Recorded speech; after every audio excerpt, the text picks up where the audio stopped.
hopefully everyone can see my screen. So it is National Community Development Week. Yay! That's April 5th through the 9th this year. The purpose is to recognize the importance of the Community Development Block Grant, or CDBG program, and home investment partnerships through HUD. These programs provide affordable housing and public services, infrastructure, and other valuable resources to our communities. NCTCOG is hosting this event to celebrate this week so we could share valuable information with you about programs available for our region that can assist your community in achieving resiliency through community development. And that is our theme today. So we'll be talking about Texas CDBG programs, organizations that work with local governments, NCTCOG's community development program, and much, much more.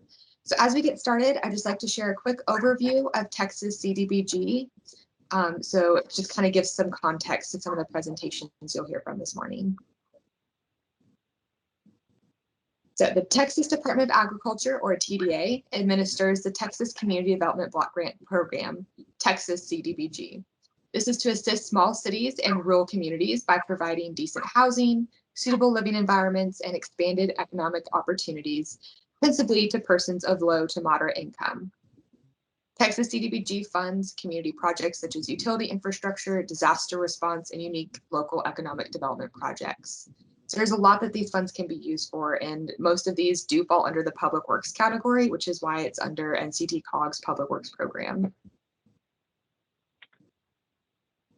So who is eligible for the TDA funds? So those are non-entitlement cities with a population under 50,000 and non-entitlement counties with a non-metropolitan population under 200,000.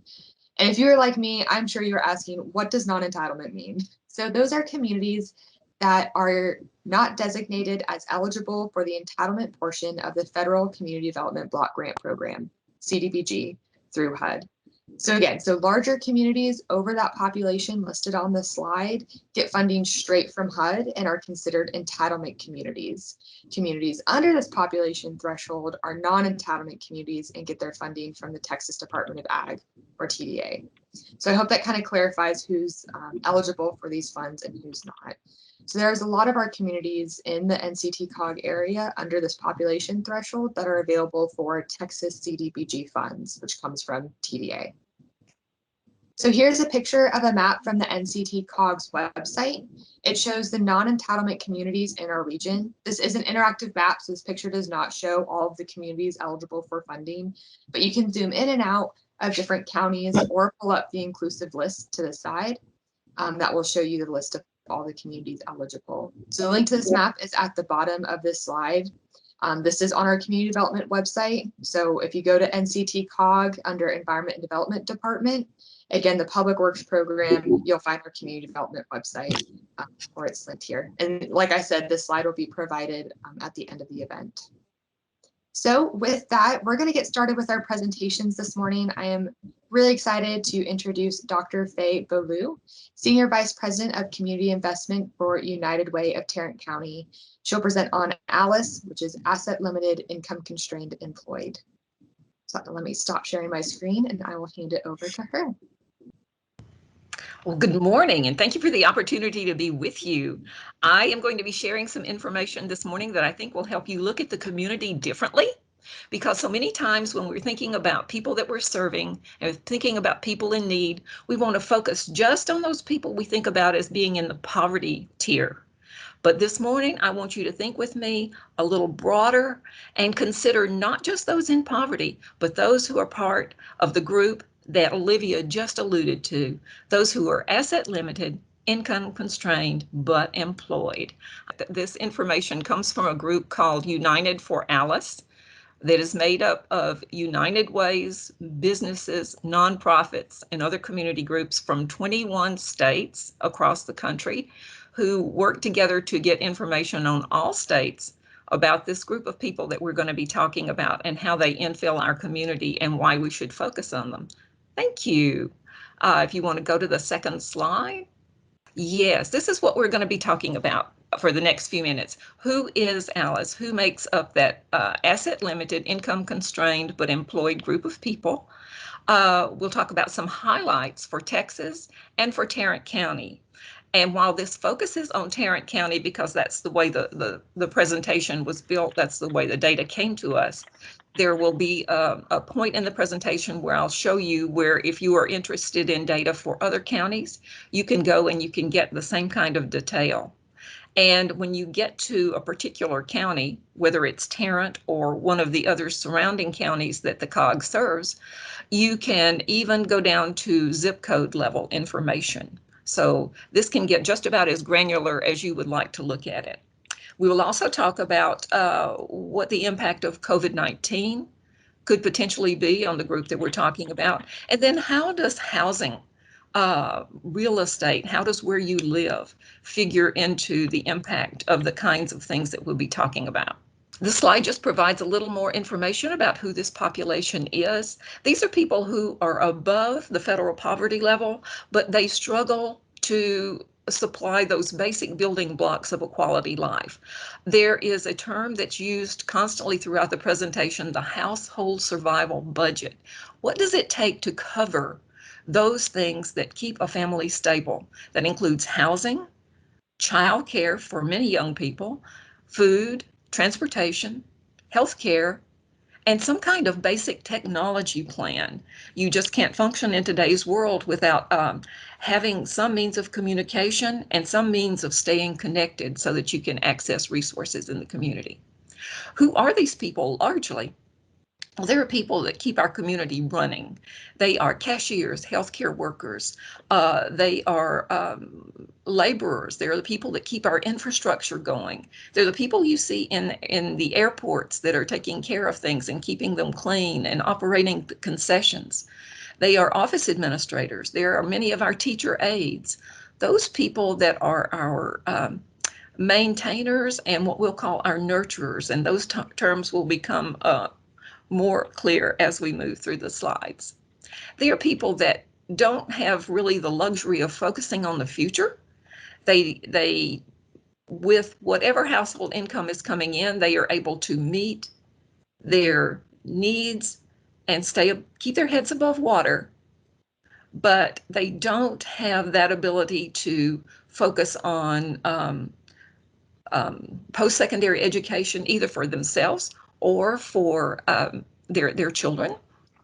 They don't have the means to think about retirement necessarily, and acquiring their own home is probably out of reach for them. So those things that many of us take for granted or as a matter of course and plan for our future, these families who are in this L.I.S.C tier are more focused on day to day. How am I going to keep my family nourished and get them to where they need to go and help them to meet those appointments that are part of daily life. If you will look at the graphic, what I would want to show you here is that this report that's been made available by United for Alice has been around since 2007. And in the time between 2007 and last year's report in 2020, which was based on 2018 data, the number of individuals in Texas who were in the poverty tier has remained relatively stable at 14%. Has not changed much since 2007. However, the group of those people who we would define as Alice has gone from 21% in 2007 to 30% in 2018, 2020. So we're seeing a growth in the number of those people who are challenged to go beyond what it takes to meet their everyday needs. Now, what we have to give some thought to is, I see a question popping in the chat box. Is the increase in Alice households due to population increase or something else? I think some of it's due to the change in the kinds of employment that exist in our communities, and what is higher paying jobs and what is more entry level, availability of employment, some kinds of jobs going to automation. There are a lot of factors that figure into more people joining that L.I.S.C tier. We know that our population is increasing. More people are moving to Texas, but many of those who are moving here are not necessarily in that top of the pyramid where they are innovators and people who are more at that level of employment. They are more our infrastructure builders, our nurturers that support our healthcare systems and our education systems. And so it's broadening that group that are caught in that L.I.S.C tier. And if you look at this COVID slide, you can see that there are going to be some factors coming out of the pandemic that may give rise to that tier even broadening further. Rising unemployment, businesses are getting back open, and our unemployment numbers are dropping, and we're so happy about that. But we're not out of the woods yet. We're not all the way back, and those service industries are coming back slowly. Our hotels are getting back open. Our airport is getting on its way to increased traffic. Our restaurants are once again being able to serve a higher number of clientele, but it's just going to take a while for us to get fully back on our feet. And it's going to be interesting to see the next L.I.S.C report and what it reveals about how many are joining that tier as a result of our pandemic experience. Where are we seeing these people? What are the demographics of the L.I.S.C people look like? A number of them are our populations of color. And since often disparities are associated with our communities of color, that is not really surprising. If you look toward the top of that chart, you will see that under 25 is heavily impacted by the being under the L.I.S.C threshold. And that makes sense if you think about working students and young people who are just entering into their careers and just getting founded. They are more likely to be not as highly paid as those who are further along in their career development. Single households that are headed by a female, often a mom with young children, are overrepresented in the L.I.S.C population as well. And that I think pretty much gets the bulk of those, where it's more than half who are L.I.S.C. But that gives you some insight into the group that we're talking about. If nothing else comes out of this presentation today but one thing, I hope it's that I am able to move you away from the use of an old term that used to be applied to the people we're talking about this morning. For so many years, we have referred to these people as the working poor. And to me, that's just kind of an old term, a stigmatic term, and bears a connotation with it that I don't think gives these people due credit for the fact that they are giving it all they have in terms of trying to do the right thing and support themselves and keep their families stable. So whatever commendation or kudos we can give to those who are working to support themselves in this way, I think we can add to that by whatever you can do to help me retire that term and replace it with the L.I.S.C population. And this slide shows you just an illustration of the people who are what I was referring to earlier as innovators versus maintainers. And our L.I.S.C population is in the two broad categories at the bottom. It's what we call our nurturers and our infrastructures. Nurturers being those who care for others. You see a lot of what we would call nurturers in realms of healthcare, supportive to healthcare and supportive to our education community. These are the people who provide care for others. They're in-home nursing. They are support level at our hospitals and clinics. And then the infrastructors who are our laborers, our industry people, the people who build our roads, our highways, who build our homes, the people who actually make things come into being, and often are paid at an hourly wage far below those who would be at the top, who would be our innovators and our adapters, who more set the plans that are carried out by those people in those bottom two tiers. Now, this slide is going to cause some of you to catch your breath, and I know that because this is not necessarily the kind of data point that would have caused you to think that family is struggling. The household survival budget for a family of four in Tarrant County is $6,225 a month. Some of you have already done the math. That's almost $75,000 a year. Now, before you jump to the notion that that's a family of moderate means, perhaps at least middle class, if not upper middle class, give some thought to that $75,000 is a household income. So you could have a husband making 30 to 35, and his the other adult in the home also making 30 to 35. Neither of those is going to be a highly paid position. Let's go to the next slide and see how this gets stretched across the needs of the family. All right. This is a stretched out look in a graphic form of that household survival budget that I alluded to earlier. And it gives you some look at the portions of a family's income budget that would be required to meet appropriate levels for each of those building blocks. Okay, so at the bottom, housing.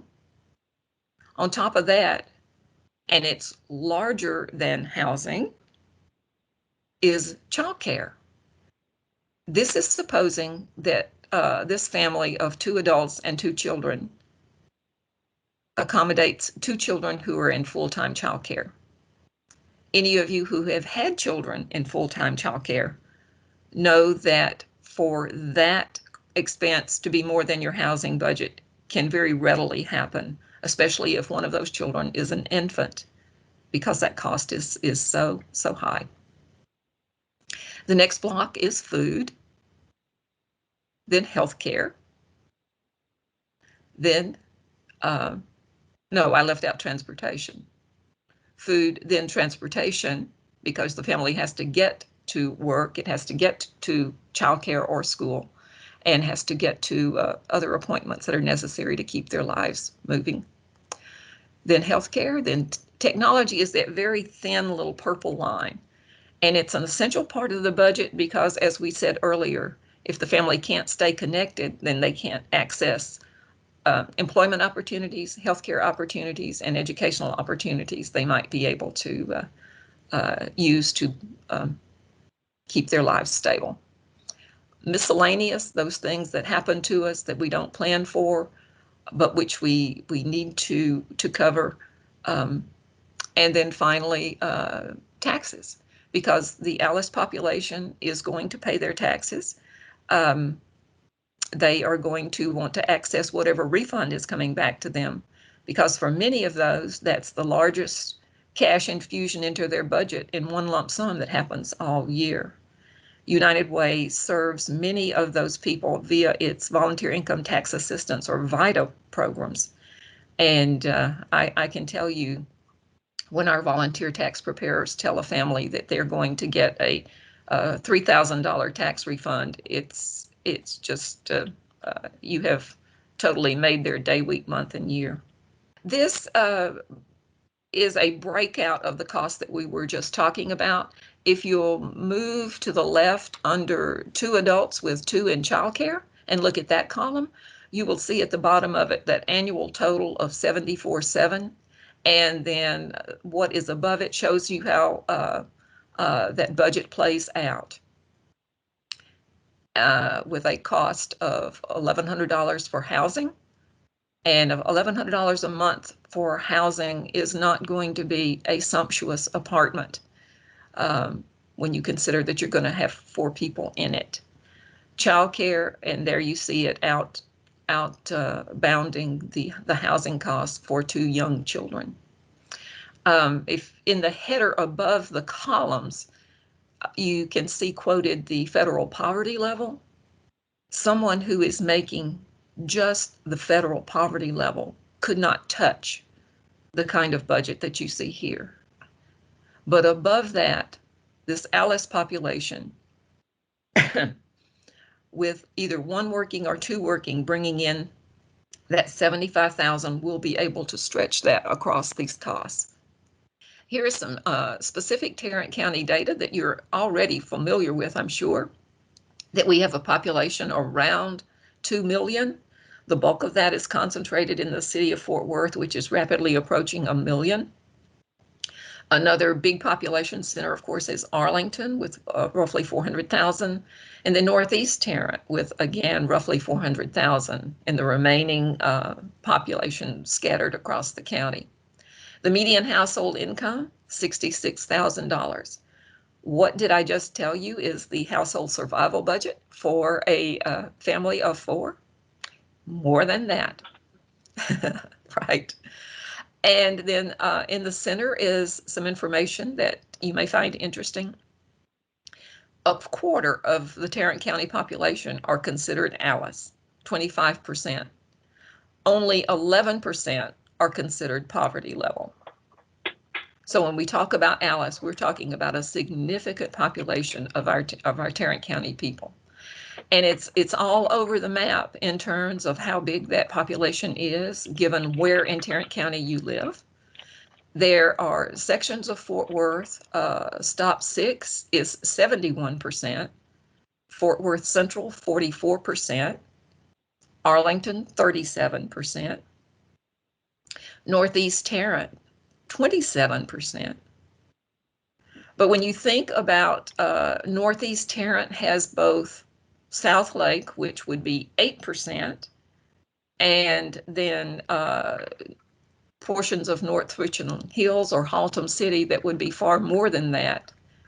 You can see that these percentages represent a spectrum of the community, from very low L.I.S.C to much more significant L.I.S.C, depending on where the zip code is.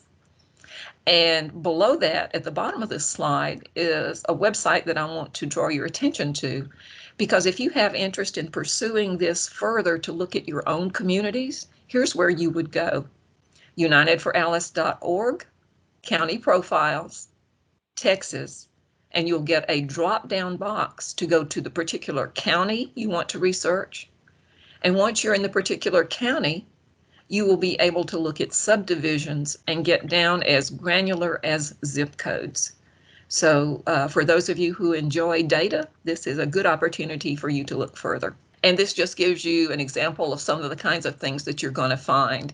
There, the top 2, for instance, are the 2 zip codes of North and South Bedford, the number of households in each, and how many in those 2 zip codes live below the poverty threshold. 39% in 76022, which is South Bedford. And again, that's just a snapshot. This is probably the most important slide in the presentation, because what it encapsulates is, why should we have this conversation? Why are we even talking about this? Well, if we can get decision makers to stop focusing on poverty level and make decisions based on the impact on those who are struggling to make ends meet, but are working as hard as they can at it, then I think we might make some progress. If we use for instance, in that first bullet, the household survival budget as an eligibility criterion for assistance, instead of the what percent of poverty is going to qualify for this program. Are we talking about 100% of poverty, 150, 200% of poverty? Why can't we use the L.I.S.C level as a criterion? Then the percent below L.I.S.C threshold could help us focus on what geographical sections need more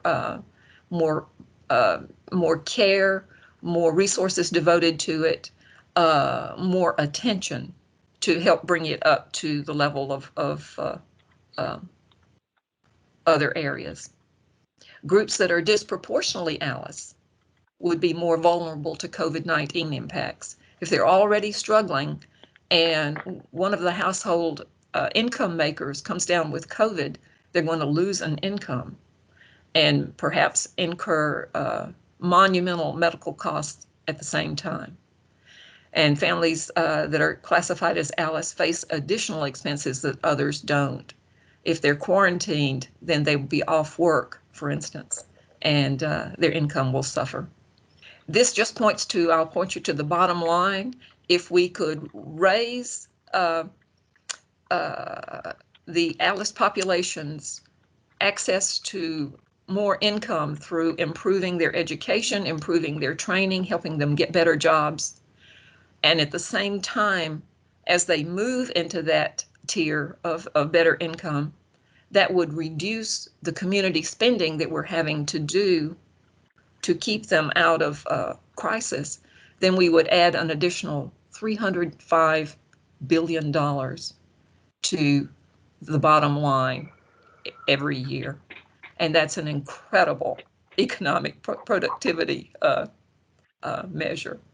Where you live makes a difference, and you know this. Some of you will have seen over the past year the articles in the Star Telegram on zip code 76104 in Fort Worth, where the life expectancy is the lowest it is in the state of Texas.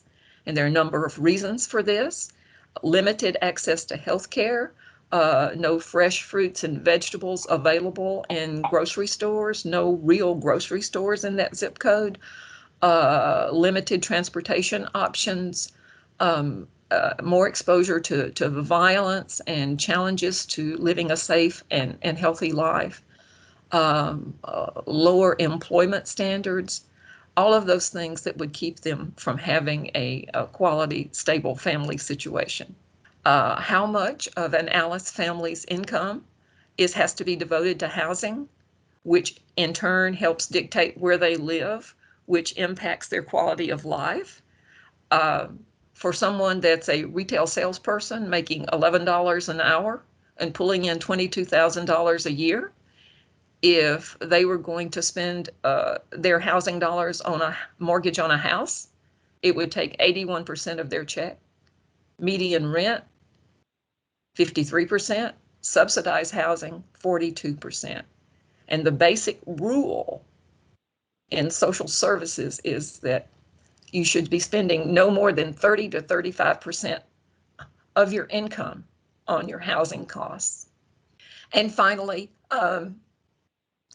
these are the elements that we would raise if our ALICE population had access to those appropriate building blocks of life. And they're all those things that make life what we want it to be. We've already focused on these and looking at their budget, but this is just a look again at the benefits of having a sufficient income to keep a family stable. And finally, it's just my contact information. Anytime you would like to have a conversation further about this information, or if you have questions that you didn't get a chance or don't get a chance to ask this morning, because we will have, I think, a few minutes, then this is how you can contact me. I think these slides are going to be made available to you following the presentation. But I just appreciate being able to share some time with you this morning and to give you a look into the people who really keep our community rolling, keep our community strong, and are doing what they can to keep their families stable at the same time. So thank you. Olivia, I'll turn it back to you. Thank you so much. That was a lot of great information shared. So next to present on L.I.S.C, Local Initiative Support Corporation, we have Caitlin Kane, Vice President and Rural Director of L.I.S.C, and Evelyn McKinney, Program Officer for Rural L.I.S.C. I'll hand it over to y'all. Good morning, everyone, and thank you so very much for having us today. We're really excited. Today we're going to talk to you a little bit about what we do at L.I.S.C, and more importantly with rural L.I.S.C. And then we would love, it's more of a dialogue, a conversation, so certainly feel free to ask your questions in the chat. And also at the end, we'll have some time just to be able to have some dialogue. My name is Evelyn McKinney. I am a program officer with the Rural Economic Development Team, and I am 8 months old, so joined just last year. My focus since I've started really has been to work alongside Kate, well, under Kate rather, and alongside my colleagues to be able to support the small businesses in rural America with all of the challenges that have happened due to the pandemic, natural disasters, and just overall marginalization because of the geography where they live. We are thrilled to have a partnership with North Central Texas COG as one of 42 organizations spanning across our country, serving rural America to provide technical assistance to small businesses. So I'll stop there. I will allow Kate to introduce herself, and then we will jump right in. Great. Thank you so much, Evelyn. Good morning, everybody. Fortunately, I can't see everyone's smiling faces, but I know you're out there. My name is Caitlin Kane. I'm the Vice President of L.I.S.C and the Director of Rural L.I.S.C. I'm actually thrilled to be on the call with y'all today. I come from an MPO and COG background as an economic developer and an urban planner. So the work that you all do is very much near and dear to my heart. Thank you so much for everything that you really do for your respective communities. I have been with Rural L.I.S.C for about the past year and have spent the last 20 years or so in the economic development field in the southeastern portion of the states, based in New Orleans, Louisiana, but working throughout the Southeast and also overseas on myriad of economic development initiatives. And really came into rural L.I.S.C because of how significant rural is to our country. 10% of our GDP is derived in rural areas. 20% of the US population resides in rural America. And for all the reasons that were actually brought up earlier in the presentation, and for so many of the reasons that you work in and day out, you know how significant rural communities and rural economies are to the livelihood of our metropolitan centers. Yet there is a lot of disconnection between rural economic development opportunities and our urban counterparts. And so we'd love to just chat with you all more as we dive into the presentation and conversation about what some of those challenges and opportunities are, and some of the ways that Rural L.I.S.C is addressing directly the opportunities and also the ongoing challenges that existed pre-pandemic and post-pandemic. So with that, why don't we launch right into the presentation? I'll hand it back to you, Evelyn. Wonderful. Just one moment.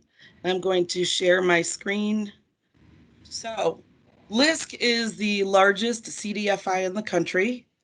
As you see on the left-hand side, we are an investor, a capacity builder, a convener, and an innovator. We raise capital to work with local partners, supporting people and places. Really what we're doing with our strategies is strengthening existing alliances while building new collaborations to increase our impact on the progress of people and places. We're working to develop leadership and the capacity of partners to advance our work together. We're equipping talent in underinvested communities with the skills and credentials to compete successfully for quality income and wealth opportunities. We're investing in businesses, housing, and other community infrastructure to help catalyze economic health, safety, and educational mobility for individuals and communities. And we are working alongside our partners, boots on the ground, trusted resources to really drive local, regional, and national policy and system changes that foster broadly shared prosperity and well-being. Our rural LISC service area, we have over 80 partners spanning the contiguous United States, Hawaii, and Puerto Rico. What makes us unique is that we really are endeavoring to serve communities that have a population size at or below 50,000 people. We are also really focused on those communities that are underinvested, where we can come in and work alongside you to help provide supports, access to capital, and other programs which Kate is going to she'll speak about in just a moment, but really to help bring resources and grow talent and capacity in your communities so that you can serve and support your economy. In 2020, one L.I.S.C, so L.I.S.C National as well as Rural L.I.S.C, and we also have a couple of other partners, we launched what is called the Rural L.I.S.C Promise. And it really is to ensure that we as an organization are making a very concerted, direct investment into rural communities. So over the next 3 years, so we're partially in, the goal is really to ensure that we are elevating our impact, that we are directing our resources, and that we are directing talent as well as making those connections to rural communities to be successful, more successful than they were, and to help build capacity. We believe this kind of equity is an imperative for our country to thrive. Having said that, Kate, I will toss the ball over to you. Great, thanks, Evelyn. So how are we going about achieving this 20% impact of total investment of the one L.I.S.C investment in rural communities? Well, one way that rural L.I.S.C is really looking to operationalize and measure our investment is by taking a very direct approach by focusing in on 5 key pillars of opportunity. What the pandemic has provided us was really an opportunity to kind of re-operationalize our approach to investment. And so we took this opportunity to really hone in on where we think we can really move the needle for our key communities across the 47 states in which we operate. So much of our investment focuses in on our access to capital. So those are all of our grants and loans to a variety of community development projects, be it recreation, housing, mixed use opportunities, infrastructure projects, and also really that we've seen tremendous growth in the last year in particular is our small business lending, also in the form of both grants and loans. And I'd be happy to talk more about the specific programs later in the dialogue. Our second pillar of investment includes our broadband and infrastructure. This has really taken off again in the past year, and if the pandemic has amplified anything, right, it's the inherent disconnect between broadband infrastructure in rural areas versus the urban equivalents.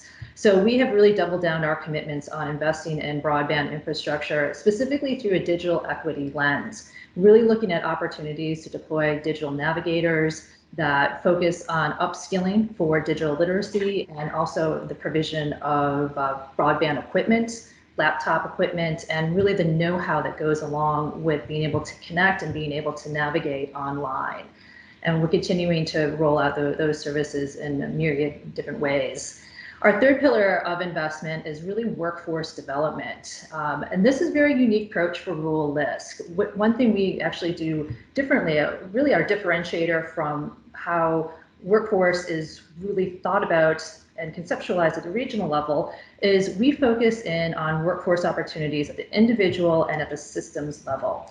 So at the individual level, we really hone in on meeting an individual exactly where they're at to focus in on wealth creation opportunities. Really getting to know that individual, the individual's needs, the challenges that individual faces in terms of accessing workforce opportunities and upskilling programs, and solving for those unique challenges. You know, Faye had brought this up in her earlier presentation on the United Way through the L.I.S.C program. So this is kind of where it's that next layering in of how can we really bring a value add resource to an individual to help them meet their wealth creation needs.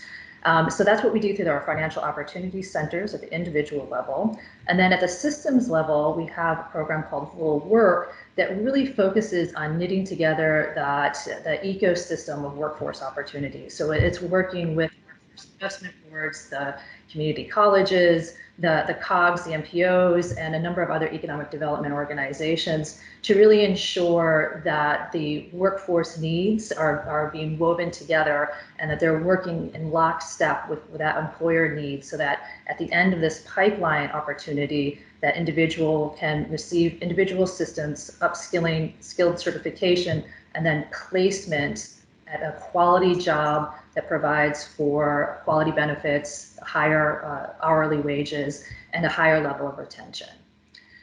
Our fourth area of investment is also looking at disaster planning, response, and recovery. Unfortunately, we've also seen an uptick in this work in particular. I come from Louisiana, and Louisiana was actually hit by 5 hurricanes unbelievably last year. But much of our work focuses on kind of two-pronged approach. It's really responding immediately to a community's needs after man-made or natural disaster descends upon a community, usually through housing rehab, and providing immediate rehab assistance and or social assistance to individuals. And then also by working more with the municipalities on resilience planning, really thinking through those structures and creating a long-term approach for how can the economy, especially in these rural areas, think about becoming more resilient so that they can absorb and pivot after another future man-made or natural disaster descends upon the community. And then our final pillar of investment is placemaking. And this really gets at the heart of the urban planning and urban design approach that we take to working with communities, which is providing capacity supports and seed funding to our nonprofits and our economic development organizations to think through longer term strategic planning within their community. Often it focuses on taking an arts and culture focus, really looking at opportunities to leverage some value add opportunities within the community to think through how can you use art and culture as an economic resilience tool and a growth opportunity. But it doesn't necessarily have to be all arts and culture. A lot of other communities kind of focus on specific sectors of opportunity that they want to drill down for investment opportunities moving forward. So those are our 5 key pillars, and really the infrastructure within all of those 5 pillars and what makes the work so successful in terms of our long-term sustainability is we focus a lot of our effort on capacity support. So we provide and deploy funding to our on-the-ground partners. That's where our strength really comes from. It's from those boots on the ground organizations that are doing the work day in and day out. And that's usually through a variety of capacity supports and technical assistance training that we provide throughout the year to our 140 organizations, whether they be a business development organization or a housing organization. It runs a gamut in terms of stakeholders. This next slide is really just an example of our workforce program, what I had talked about earlier, which is really how we weave together the individual opportunities for addressing wealth creation and social assistance needs with that matriculation through the system. So upskilling, doing an intake with the client, figuring out what their particular needs are, what their challenges are. Do they have transportation challenges, daycare challenges, solving for those immediate needs first, ensuring the client is stable, and then focusing in on addressing other opportunities through upskilling and certification where there might be gaps in either the certification workforce training process or in just kind of general education gaps. Solving for those and then looking for opportunities for placement through our Rural Works and our Bridges to Career programs, which focuses on taking the client and placing them directly in a quality job within the regional economy. And so what we have found is that we've had tremendous success at the individual and at the regional system when we weave these 2 initiatives together, which results in very high retention rates for that, especially for that 5th year, or almost close to 60% retention rates, and a significant increase in hourly wage positions. And I think, is there one more slide, Evelyn? Oh, that's it for the slides. But As you can see, there are a number of programs that Rural L.I.S.C undertakes, and we would love to chat more about those programs with all of you, but really want to open this up to have more of a conversation so that we can hear about your particular opportunities and challenges and ways to exchange some best practices and collaborative opportunities. So with that, Olivia, I think you're the host. Is it possible to open it up for some Q&A? Yes, we got 5 minutes. So attendees, feel free to unmute yourselves and ask questions or utilize that chat box. Well, Kate, while we're waiting for a question to come in, one of the areas that we should probably also touch upon with broadband is our Digital Navigator program. We talked about the financial opportunity centers and rural works as it pertains to workforce development, but also just with the importance of broadband, how our digital navigators are working boots on the ground in communities. Yeah, absolutely. One of the ways in which we work again is through our local partners, through our nonprofits, our economic development organizations, CHODOs. And what we do is we go in and provide capacity supports and then layer on resources. And one of the resources that we found within the last year that we've started layering upon is the Digital Navigator. And so these are essentially coaches that we deploy into specific geographies to help nonprofits think about how they can assess connectivity challenges. So they will go into a community and work with the nonprofit and the regional community, just thinking through connectivity, understanding how connected you are, what your options are in terms of overall connectivity, and then really addressing a path forward to think about how do we get better service in, and what type of service that should be, and helping the community kind of think through what those opportunities are. And then also providing knowledge and thought leadership as it relates to getting connected to broadband services. So the Digital Navigator can assist with supports immediately to that infrastructure, and or also help in just connecting to equipment. So we provide a number of laptops, Wi-Fi receivers to various communities to help them get connected, and also help them navigate when they're online.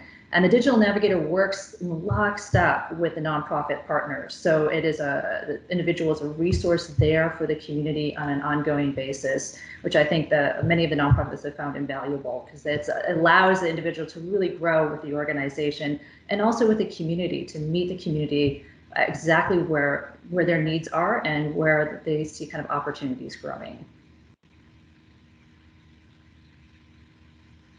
And that reminds me, we might want to talk a little bit about some of the small business supports in particular, since we've seen quite a bit of need coming out of the pandemic for small business lending and grants, and maybe even the SOAR program is a resource opportunity. Absolutely. So L.I.S.C was very fortunate with a number of private funders during 2020 to be able to push out over $26 million in small business grants to small businesses across rural America. This was helpful because small businesses, as you know, in all of your communities, they struggle. They've been struggling. But then with the pandemic, supply chains shifted. Oftentimes in rural communities, as Kate just alluded to, broadband, many organizations and companies, small businesses, they're not online. They're not necessarily technically savvy. Pardon me. And so we really knew that there needed to be those community level trusted relationships and supports with subject matter experts in small business technical assistance. People who were trusted, who understood how to be able to connect these small businesses with knowledge, information, and resources. So we're really excited. We have a community of practice of over 42 small business organizations. We are going to continue to engage and support those organizations moving forward. We also want to learn more about the fabric of your community and communities to be able to drive resources as they come down the pipeline from funders to really match the challenges that you're having in your communities with what the funder is looking to invest in. We do have a small business program officer. Her name is Beth. We will provide additional information to Olivia with contact information. But we also, so Beth works specifically with connecting the small business, connecting small businesses with loans. So L.I.S.C, we actually have a small business team. We provide loans greater than $100,000, but there's also a partnership that we have with SOAR, which is the Southern Opportunity Fund. SOAR is really interesting because they are providing loans to small businesses that fall under the $100,000 threshold. So we're really thrilled to have a partner where it can be up to 100, that we have a partner that we can provide a referral, and greater than 100 where we could potentially do something in-house. And one last thing that I'd like to just briefly touch upon, because I know we're at time, is we also have a Kiva trustee program. So we have partnered with Kiva, which is a crowdfunding platform, and we are working with, again, our trusted partners on the ground who are providing technical assistance.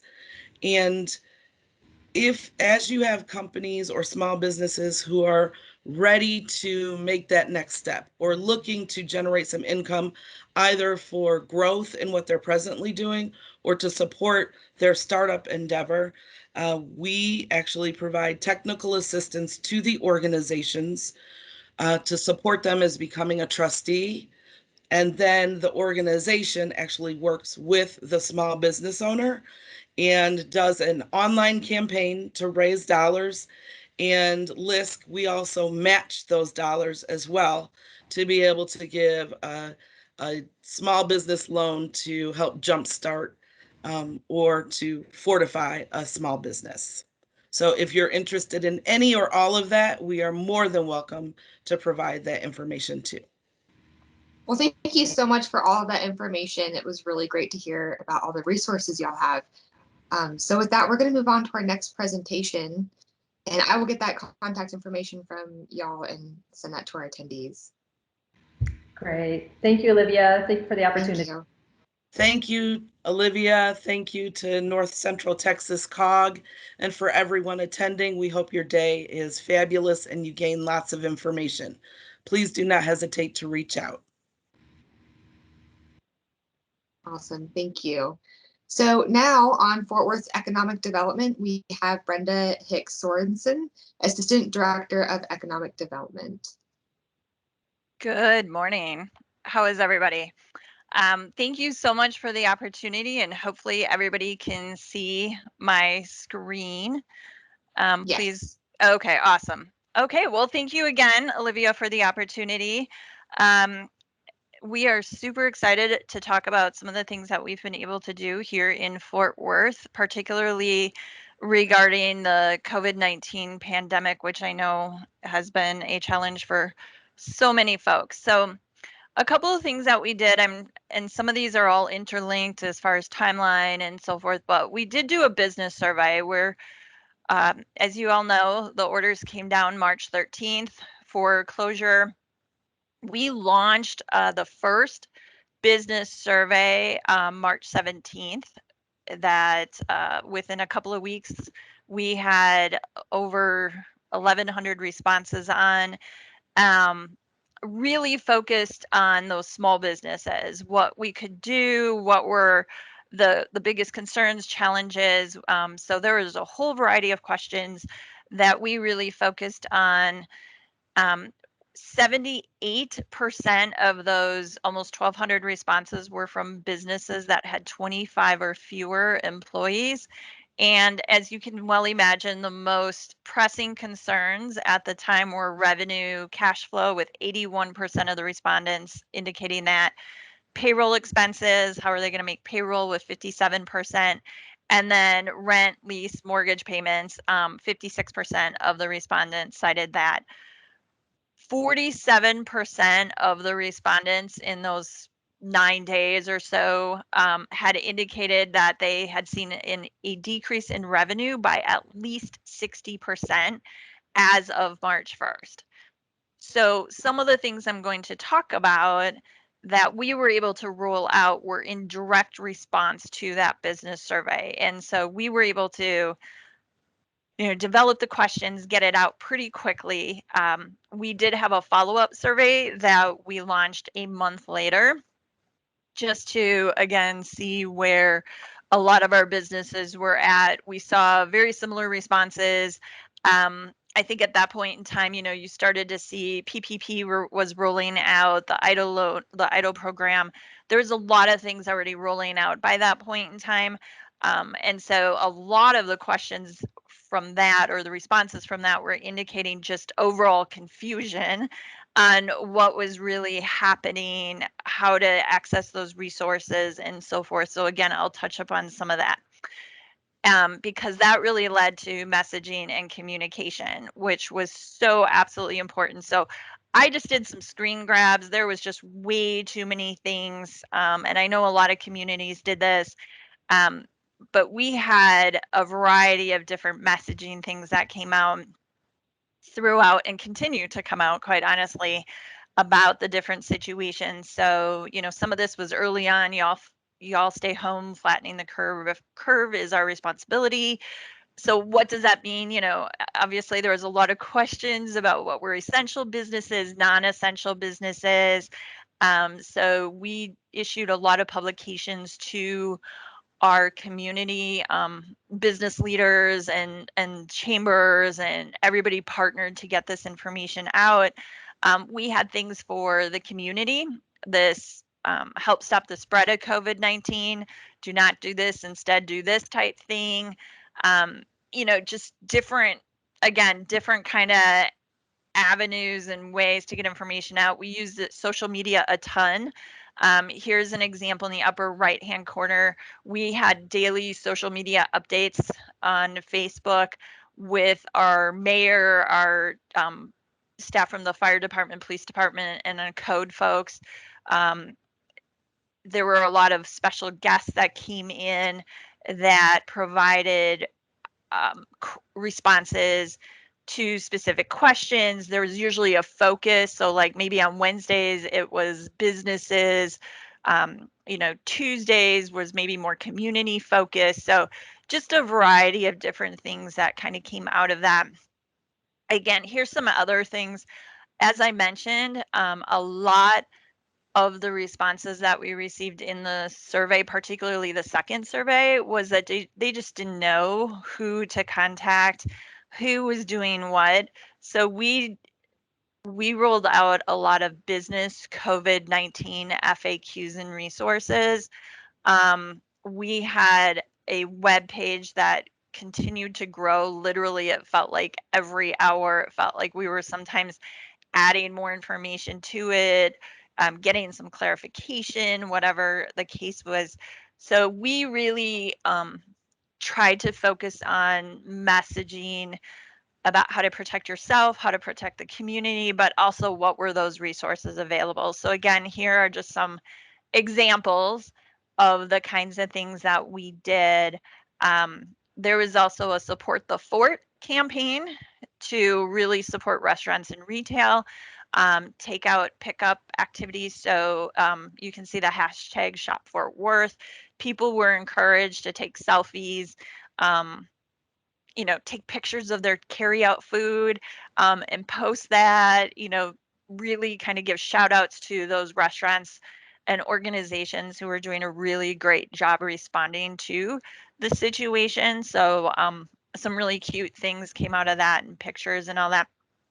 And then, of course, as we were reopening, continued the message, y'all get ready, making sure that folks were reopening in a responsible way. So again, a lot of additional information was coming out for that. Here's some even more detailed information. So, again, from those surveys, and we had a small business roundtable as well that was meeting weekly.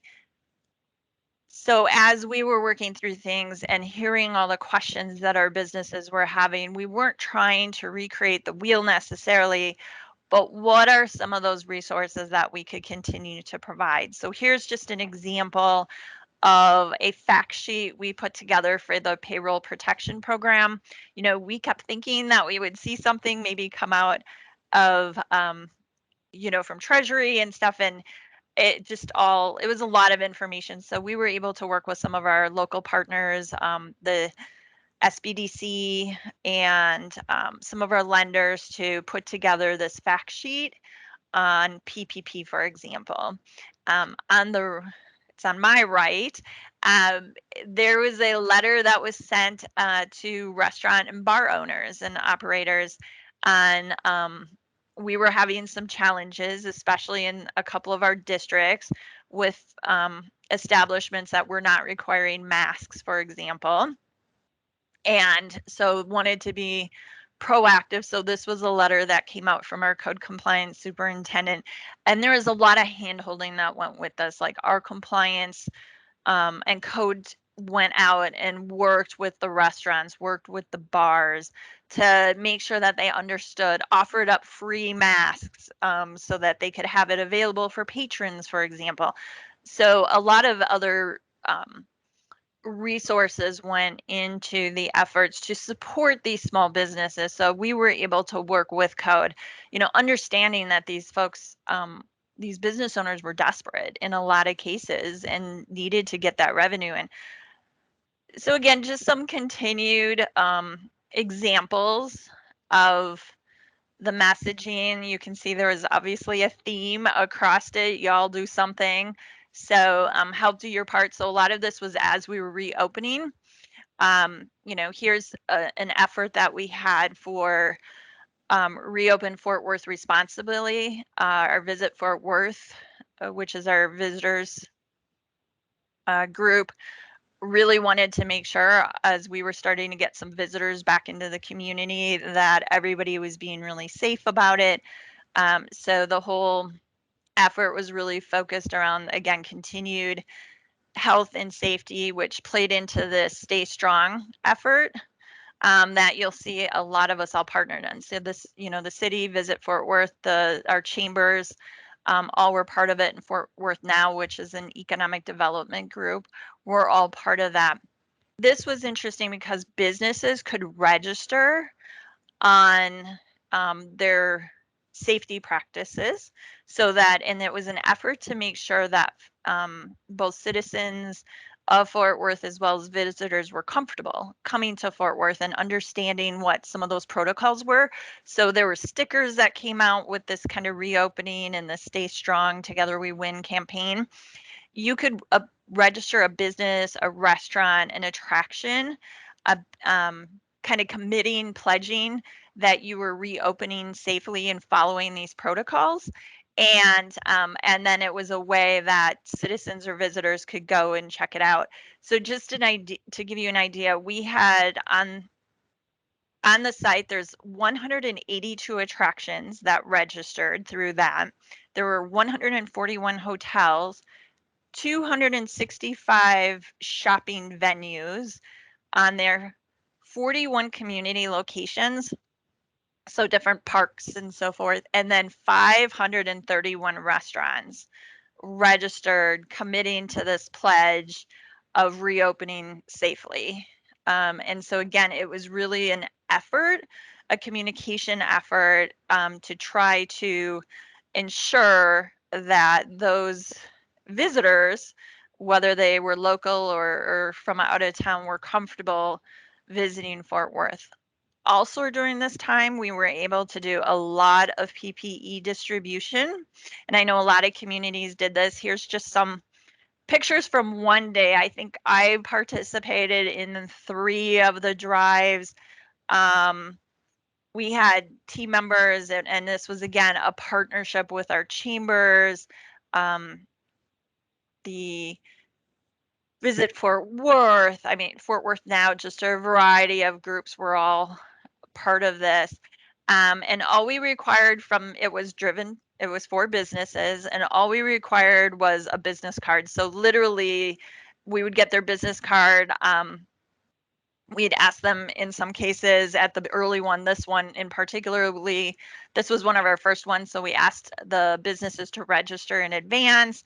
At some of the later ones, they could just come by and pick them up. So you'll see on the screen how many masks were distributed: 468 masks, disposable masks, another 12,000 KN95 masks, 5,000 reusable face mask. We also had, and I'll touch upon this, a $250,000 small business grant. We provided 60,000 disposable gloves, 812 gallons of sanitizer. There was a lot of sanitizer. And then the thermometers. The thermometers were, we were excited when we were able to get the thermometers. They were a very hot commodity, but again, the idea was to allow these businesses to be able to reopen in a safe way where they were comfortable. So approximately 2,500 businesses were impacted through this effort who took advantage of it. And people were really sweet. We would give them, where they could get like 125 masks, and some people were like, we just need 50, or we don't need the full thing. And so people were really willing to, of course, share the resources. I mentioned the one grant program. So you have Protect the Fort. All of the PPE distribution and some of our initial funding efforts through grant programs were under the Protect the Fort name. So and a lot of that was sponsored by the Fort Worth Facebook Data Center. With that, the funding grant program was directed to those businesses, and this was early on in the process, where less than 25 employees. They could not have received CARES Act dollars at that point in time. Priority was given to minority-owned businesses, and then there was also priority was given to chamber affiliates, because you can see the chambers were partners in that. And they could really do some things if they needed to spend the funding on IT innovation. Was probably one of the hottest requests, because everybody was trying to pivot, of course, and figure out how to do things in a virtual world or take online orders and so forth. We were blown away by the response from that. We only had, I say only, but we only had $250,000 to award. We received over 1,000 applications. We were able to provide 150 grants with that $250,000, and 88% of those grants went to business equity firms. This Creative Industry Relief Fund, here in Fort Worth, we're very proud of our creative culture. We have a lot of musicians, a lot of music venues obviously were shut down. So we had a lot of folks who were not able to perform. And so we were able to, our Here in Film Fort Worth group, which is under Visit Fort Worth, was able to partner with the United Way, our local United Way was a fantastic resource. And I'll talk more about them on the next couple of slides. They were able to partner and develop this Creative Industry Relief Fund, in which those creative artists could receive up to $300 for a grant. And again, all of this was really early on. So, I think hindsight, 300 isn't a lot, but it was at least enough to help them get through some of the early periods of time before some of the entities were able to open up and do some creative things. The United Way also rolled out a fund, Reimagine and Rebuild, which was a COVID-19 recovery effort that a lot of people were able to donate to and continue to support not just small businesses, but other community opportunities in general. Going back to that survey, those initial responses that we received and then the follow-up really steered some of our efforts at the city. We had some resources through the Fort Worth Local Development Corporation, which owns some assets, property, buildings, and so forth that we were able to sell, and we had a little bit of funds available. So we were able to put $500,000 into this business resiliency microloan program. in partnership with People Fund, which is a community development finance organization, a CDFI. They were able to match our 500,000 with another 500,000. We ended up using some of our funds up to 150,000 to write down the interest rate on the loans. So in total, there was $850,000 available for small businesses. So we were able to, again, they could use it for debts, accounts payable, payroll, a lot of the things. And a lot of this was coming out knowing whether or not they had received PPP or the idle funds. And, so all of those applications were just rolling out when we rolled out the business resiliency microloan program. As of March 1st, or March 15th, excuse me, 28 loans had been approved. The average loan amount was $25,000. Business equity firms received 61% of the loans, and we also had a target for low and moderate income approval. Admittedly, our target was 60%. And as of that mid-March, we were at 39%. So a little under our performance goal for that.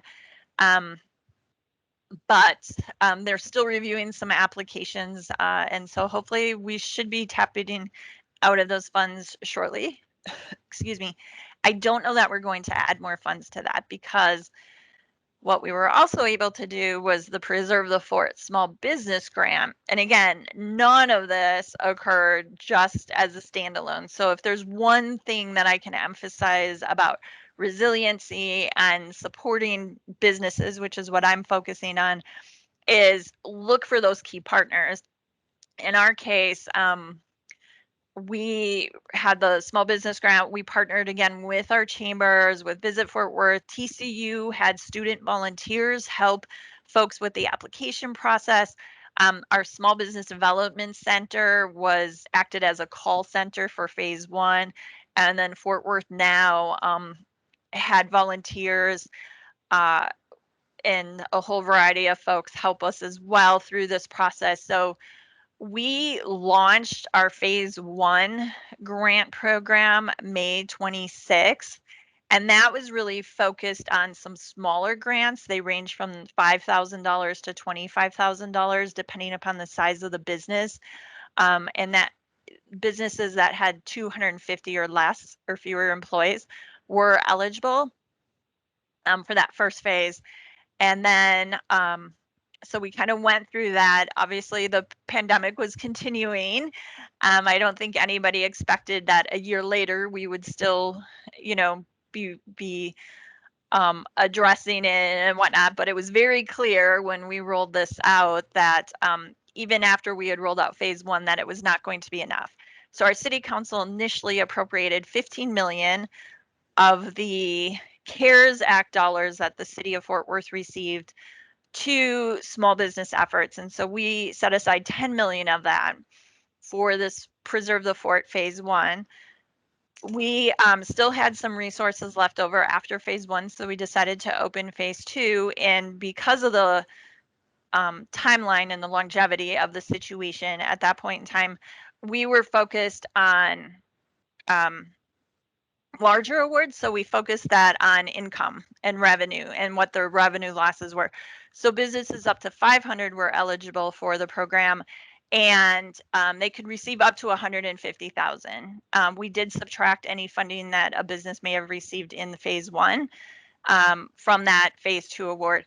In all, that program, phase 2, launched on September 8th, and it closed on December 15th. So we were still under the December 30th, 2020 timeline. Here's our results. We ended up going back to our city council, clearly asking for some more money. In the end, we had $60 million appropriated for it. We were able to award 1,640 grants for just under $55 million.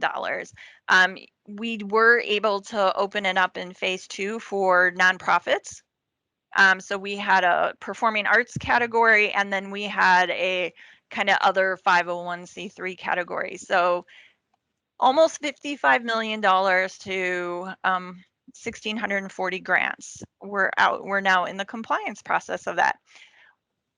One of the things that we're really proud of is our city council was incredibly supportive of small businesses during this. Again, we had $158 million in CARES Act dollars. We awarded almost 35% of our allocation went towards small business efforts. So we wanted to take a look at what the other 20 largest cities in the country had done. And you can see that Fort Worth by far and away blew the others out of the water as far as what we were able to support through those efforts. So again, almost 35% for us. The next closest was Charlotte at 19.4%, and then Austin here in Texas was at 9.7%. Obviously, small businesses matter for us. From 2013 to 2018, those new firms created over 25,000 jobs here in Fort Worth. So if any one of us in the economic development world remembers how people were clamoring all over for the Amazon HQ2 with this kind of number of jobs. And so it's important to support those small businesses. So that was really our focus in economic development the last year, is how do we support these small businesses and ensure they could not just survive, but really try to thrive during this period of time. So those are just some of the efforts that we undertook as far as resiliency and supporting our local businesses. Here's my contact information. Feel free at any point in time to reach out to me. I'm pulling up to see if there's any questions. I don't see anything. I'm going to stop sharing. But if there's anything that we can continue to, any additional information, or if there's any questions, please let me know. Thank you so much, Brenda. We really appreciate that information and sharing everything Fort Worth did as a big picture idea of how these communities can help build resiliency into community development. That was amazing.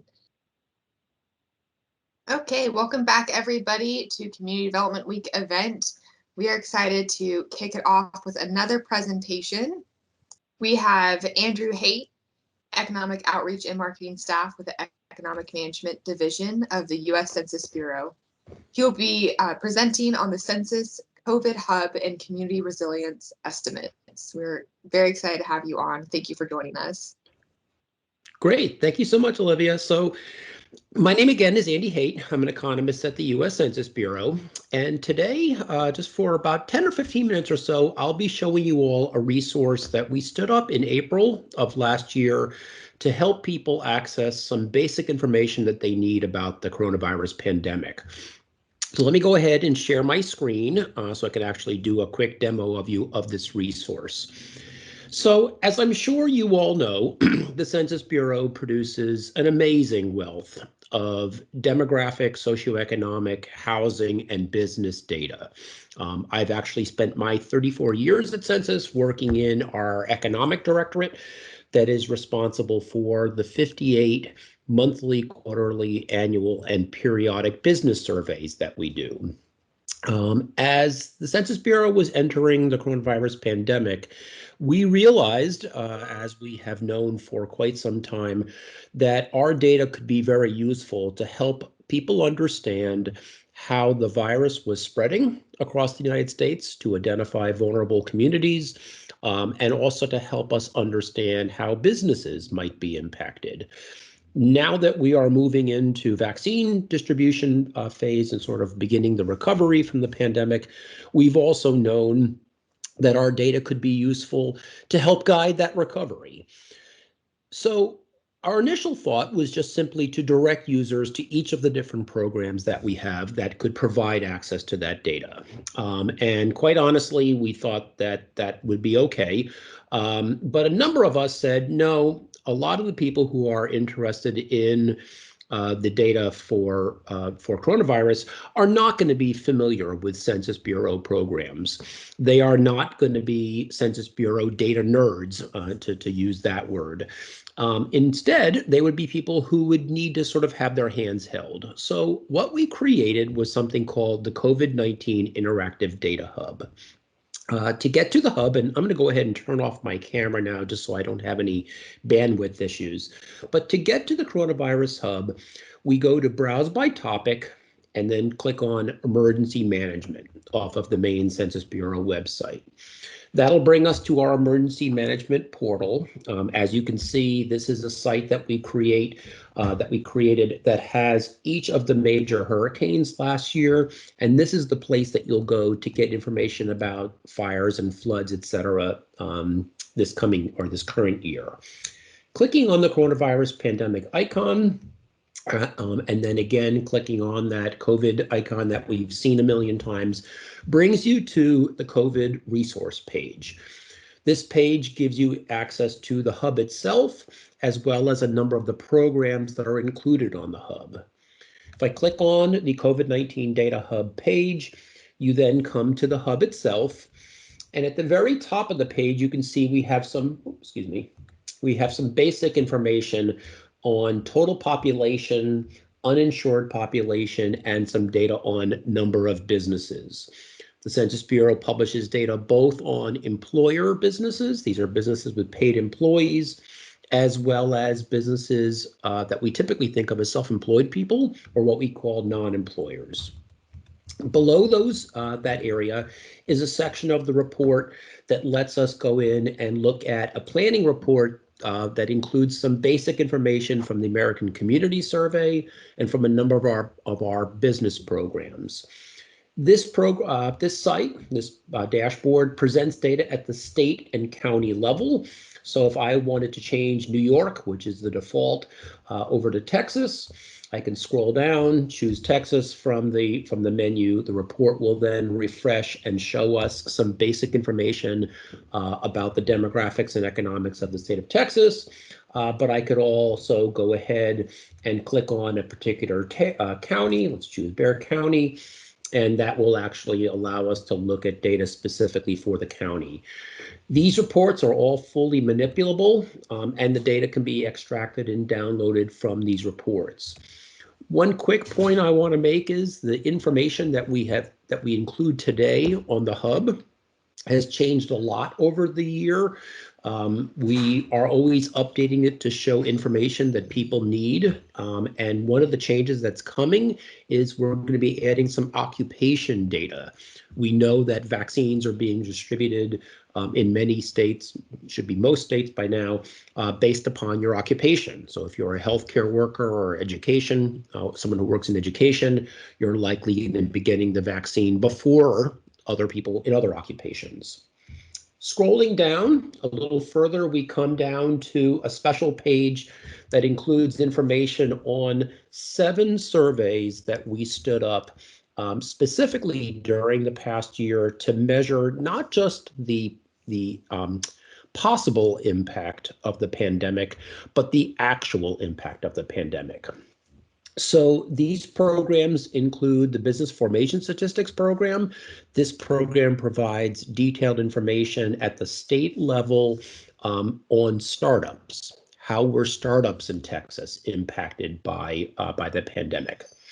The Small Business Pulse and Household Pulse surveys, which you can see here on this slide, are 2 weekly programs that we've been conducting since April of last year that give us information at the state and metropolitan area level on how small businesses and households have been impacted. I'm not going to get a chance to show a demo for you, but I would encourage you all to check these out. These are 2 really fantastic programs. I will also let you know that just as the content of the hub has changed over time, so have the questions that we've been asking on these 2 pulse surveys over the entire course of the survey. At the beginning of the survey, it made sense for us to ask certain questions as we were entering the pandemic, but now that we are into a later stage in the pandemic, some of those questions don't make sense to ask anymore, and we're now asking different questions. So that time series of information is available.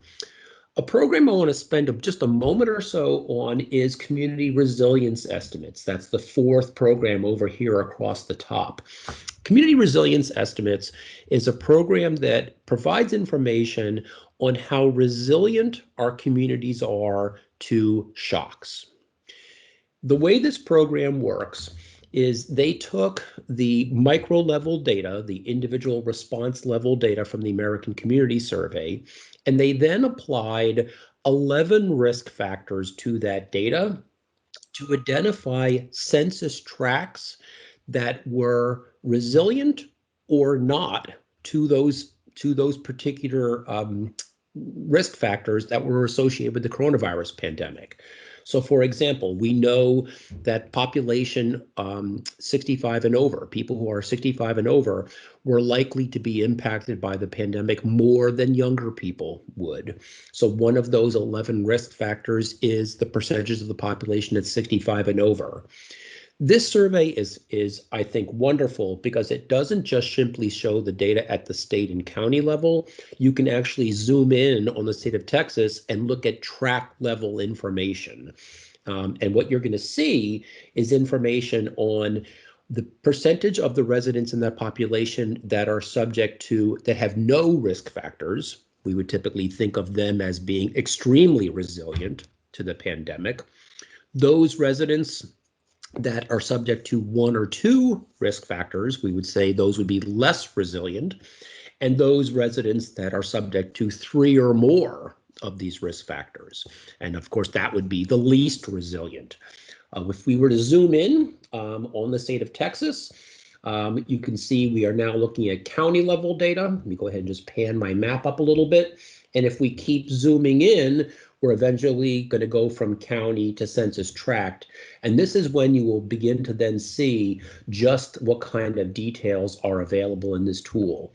So if we kind of zoom all the way in, I've zoomed in on the city of Waco, the map will refresh and will show us tract level information in just a moment. My internet connection is really slow for McClellan County. That will allow us to be able to identify specific census tracts that have a large percentage of people who are at risk of the pandemic. So you can see I've zoomed all the way in on the city of Waco, and there's actually 3 census tracts right over here in the city that are especially vulnerable. If I click on one of those tracts, we can see that in that particular census tract, which is tract 27 in McClellan County, 54.42% of the residents have 3 or more risk factors. So we would think of this as being an extremely sort of risky area, maybe an area where the city of Waco needs to spend put some special effort into making sure that those people are vaccinated, making sure that those people are being tested, et cetera. So just providing more information. So this is a fantastic program. I'm especially proud of it because, again, it shows data down to this very detailed level of geography. But I will also say that this program, of the 7 programs that we stood up on the COVID hub, this is the program that is likely to live the longest beyond the pandemic, because by simply changing those risk factors from risk factors that are related to coronavirus to risk factors that might be related to fires or floods or hurricanes, this program could kind of live on. There's a few other programs listed here.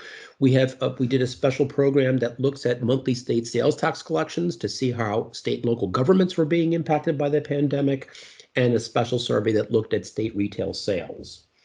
The last thing I want to quickly show you all below these policy maps is a brand new section that we added back in January of this year. This section includes 38 data sets that are related from other federal agencies and even some third-party data providers that are related to the pandemic. So for those of you who may have been struggling to find information about businesses in your county that have received PPP loans, we actually have a link from this site out to the SBA website where you can get that PPP loan data. There's CARES Act data. There's just a variety of statistics available. So that was a very quick walkthrough of the particular platform. Let me go ahead and stop sharing my screen and see if anybody has any questions.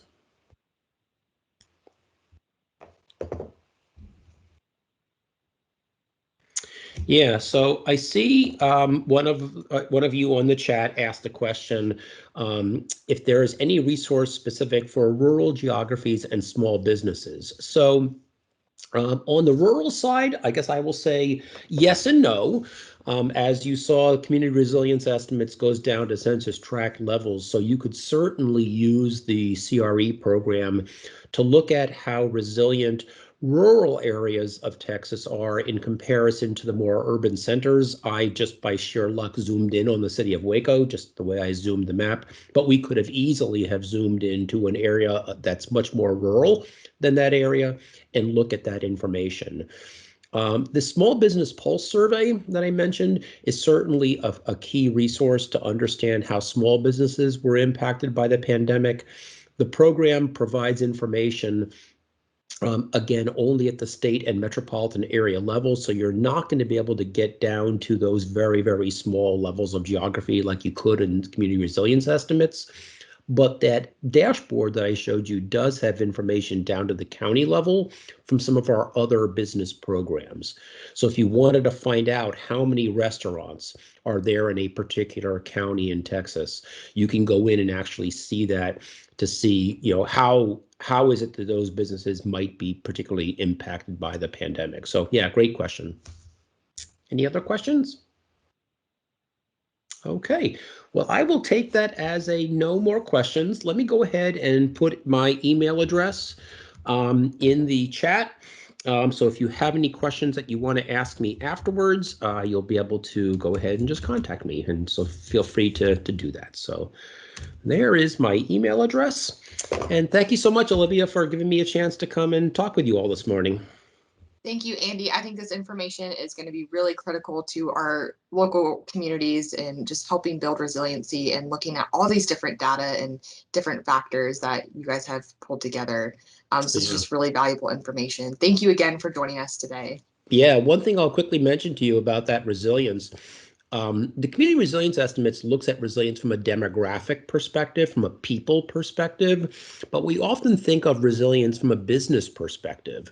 A community that has most of its workforce that works in one particular type of business, we can often think of as being less resilient than a community that has its workforce scattered across a much larger number of businesses. So our business data can be really useful to understand resilience as well. But just a quick tip. Yeah, and there was the U.S. Census webinar yesterday, just how I contacted Andy to speak to us today. And it was just the information about collaborating the different data that you have on that hub to look at different factors, I think is really useful. So you can combine those different data sets to get a lot more information about your community. Great. Well, thank you again for inviting me, and you all have a great day. Thank you. Okay, bye-bye. So next we will hear from Hood County, who has used Texas CDBG funds to complete a project. Jeannie Stacks, Director of Environmental Health for Hood County, and Richard English, General Manager of Acton Municipal Utility District, and Cynthia Neal, also with AMED, will give us some more details. So I'll hand it off to y'all. All righty. Olivia, thanks for having me. Good morning, everybody. My name's Richard English. I'm the General Manager with Acton Municipal Utility District. And we just a little bit of background. We currently, AMUD, well, although the lake was actually completed in 1969, AMUD was voted in Acton Municipal Utility District to serve customers in the southern portions of lakeside development areas in Hood County. That was as a result of some water service issues or problems that the existing customers were experiencing from the private water server at the time. So actually, we're not a developer MUD. We were basically up and running with a full constituency from day one in 1982. We serve currently about 8,500 water connections, which is a population of about 20,000. And about 4,500 sewer connections. So when the developments first came in upon completion of the lake, a lot of the subdivisions were not actually placed on sewer collection or treatment services. It was a lot of septic systems installed. Cynthia, if you can, see if you can share screen, a couple of slides. The basically the subject of this particular presentation is circles around a collaborative effort with Hood County and AMUD to obtain grant funding through the Community Development Block Grant Program to assist in providing first-time sewer service in an area that has been really highlighted as problematic in terms of failing septic systems and lakeside pollution. If we can get some slides up, I'll be able to show you a picture in a moment. Let's see. Okay, yeah, this is basically the cover sheet of our latest and most current application with the Texas Department of Agriculture. Go ahead and go to the next slide, Cynthia.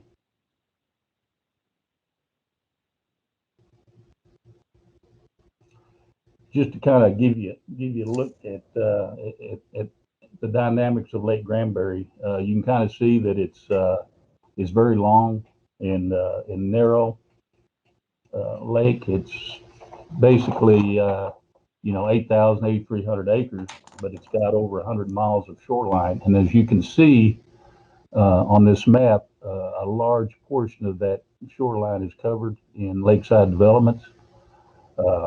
A lot of these early on developments, when they came in, were retirement communities, primarily, or in some cases, starter homes for folks. Let's see. And one thing that I will mention on this, let's see, what is that next slide, Cynthia? Good. Yeah, since really the early 90s, Hood County, it really came into focus that there's a real concern over potential septic tank pollution from a lot of these lakeside developments that don't have sewer available. And so a number of studies have been launched. I think this is the first one that really kind of shows up that was completed by the Brazos River Authority in 1995 that really kind of pointed the finger at the undersized lots and the septic systems that were located on those. Bottom line, at that time even, it was estimated that more than 7,000 septic systems were located within a half mile of the lake. And about 99% of those existing drain field areas would be inadequate size if installed today. So the bottom line is there are lots that, unfortunately, the county has to work with trying to rehab septic as best they can, but they're working. It's kind of a tough mission whenever you're dealing with undersized lots and inadequate soil conditions. So let's see. I will go ahead and let's see the next slide right quick. Yeah, go ahead and do the next slide.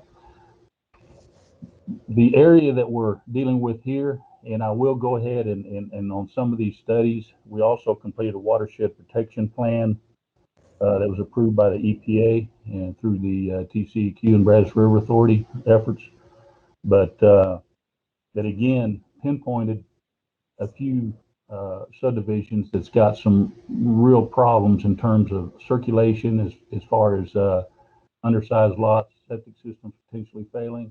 This is Port Ridgely East, and this is an area that, as you can kind of see, it's totally intermingled with dead-end canals, so that all the lots are basically constructed on waterfront. We're looking at a density of about 5 lots per acre. And it's mostly mobile home subdivision. So there's very inadequate conditions for on-site septics. And the studies did reveal that this is one of the, gold star winners in terms of needing some sort of serious remediation. Fortunately, this is a subdivision that when AMUD came into existence, we did serve water to and always have. And we did have sewer collection facilities within about a mile of this area, so we went ahead and kind of ponied up and got some extensions to be able to reach into Port Ridgely East. Now,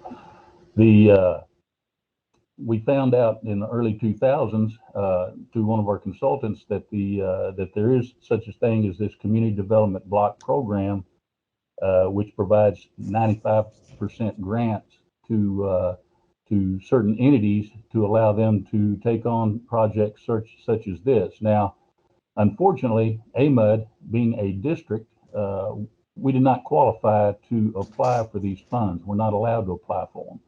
So we reached out to Hood County, and they certainly excitedly agreed to to put the application in on our behalf, basically. But so it is a Hood County application for the grant funds to provide first-time sewer service for these persons in Port Ridgely East.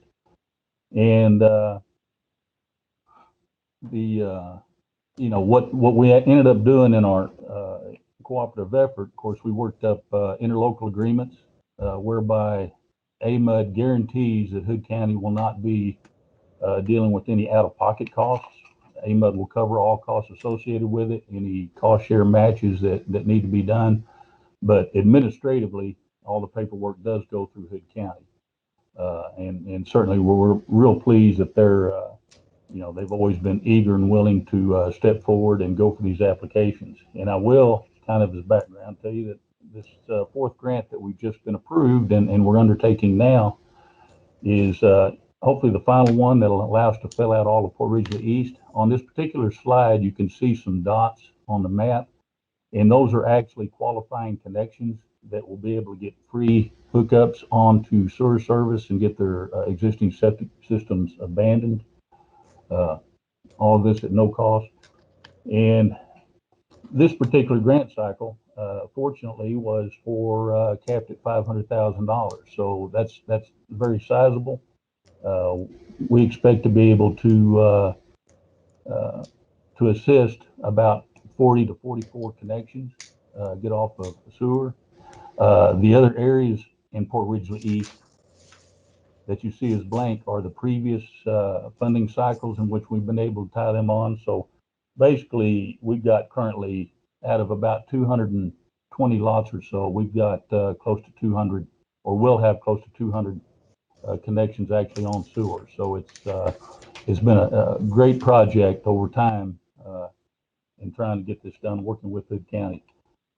There's been different caps during the different cycles. I know our first grant we were able to obtain in 2006. That was $350,000.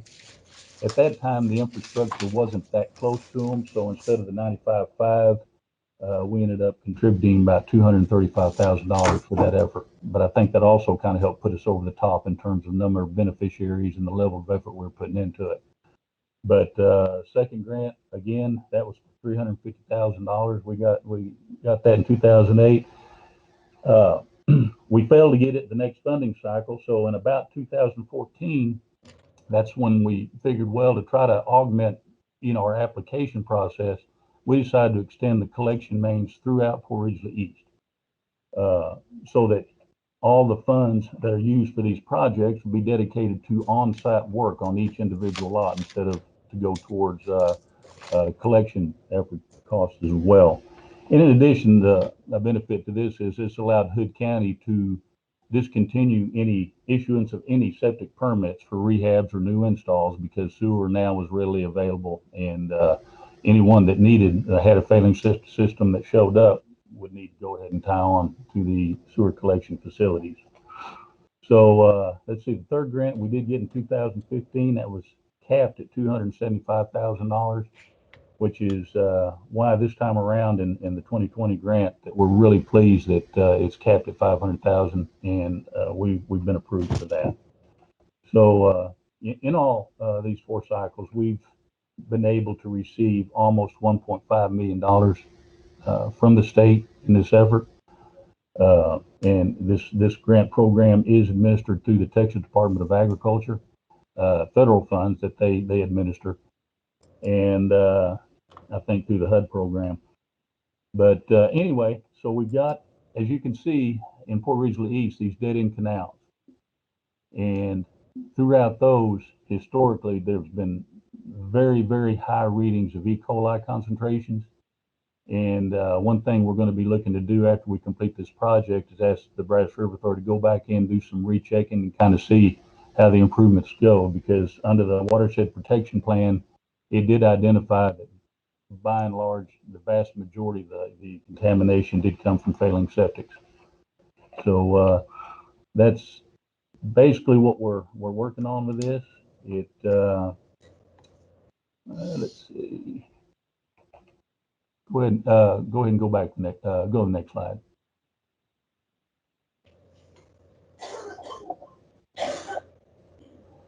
Just to kind of give you an idea on what we're looking at on this, we have to, under this program, we survey all the households within the study area, survey area, and we have to be able to show that at least 51% of the surveyed or the actual individuals would need to qualify in terms of moderate income or less. Now, this is a sample for Hood County of the survey form that we use now, and it gives you an idea that what's the family size, and then there's a limit.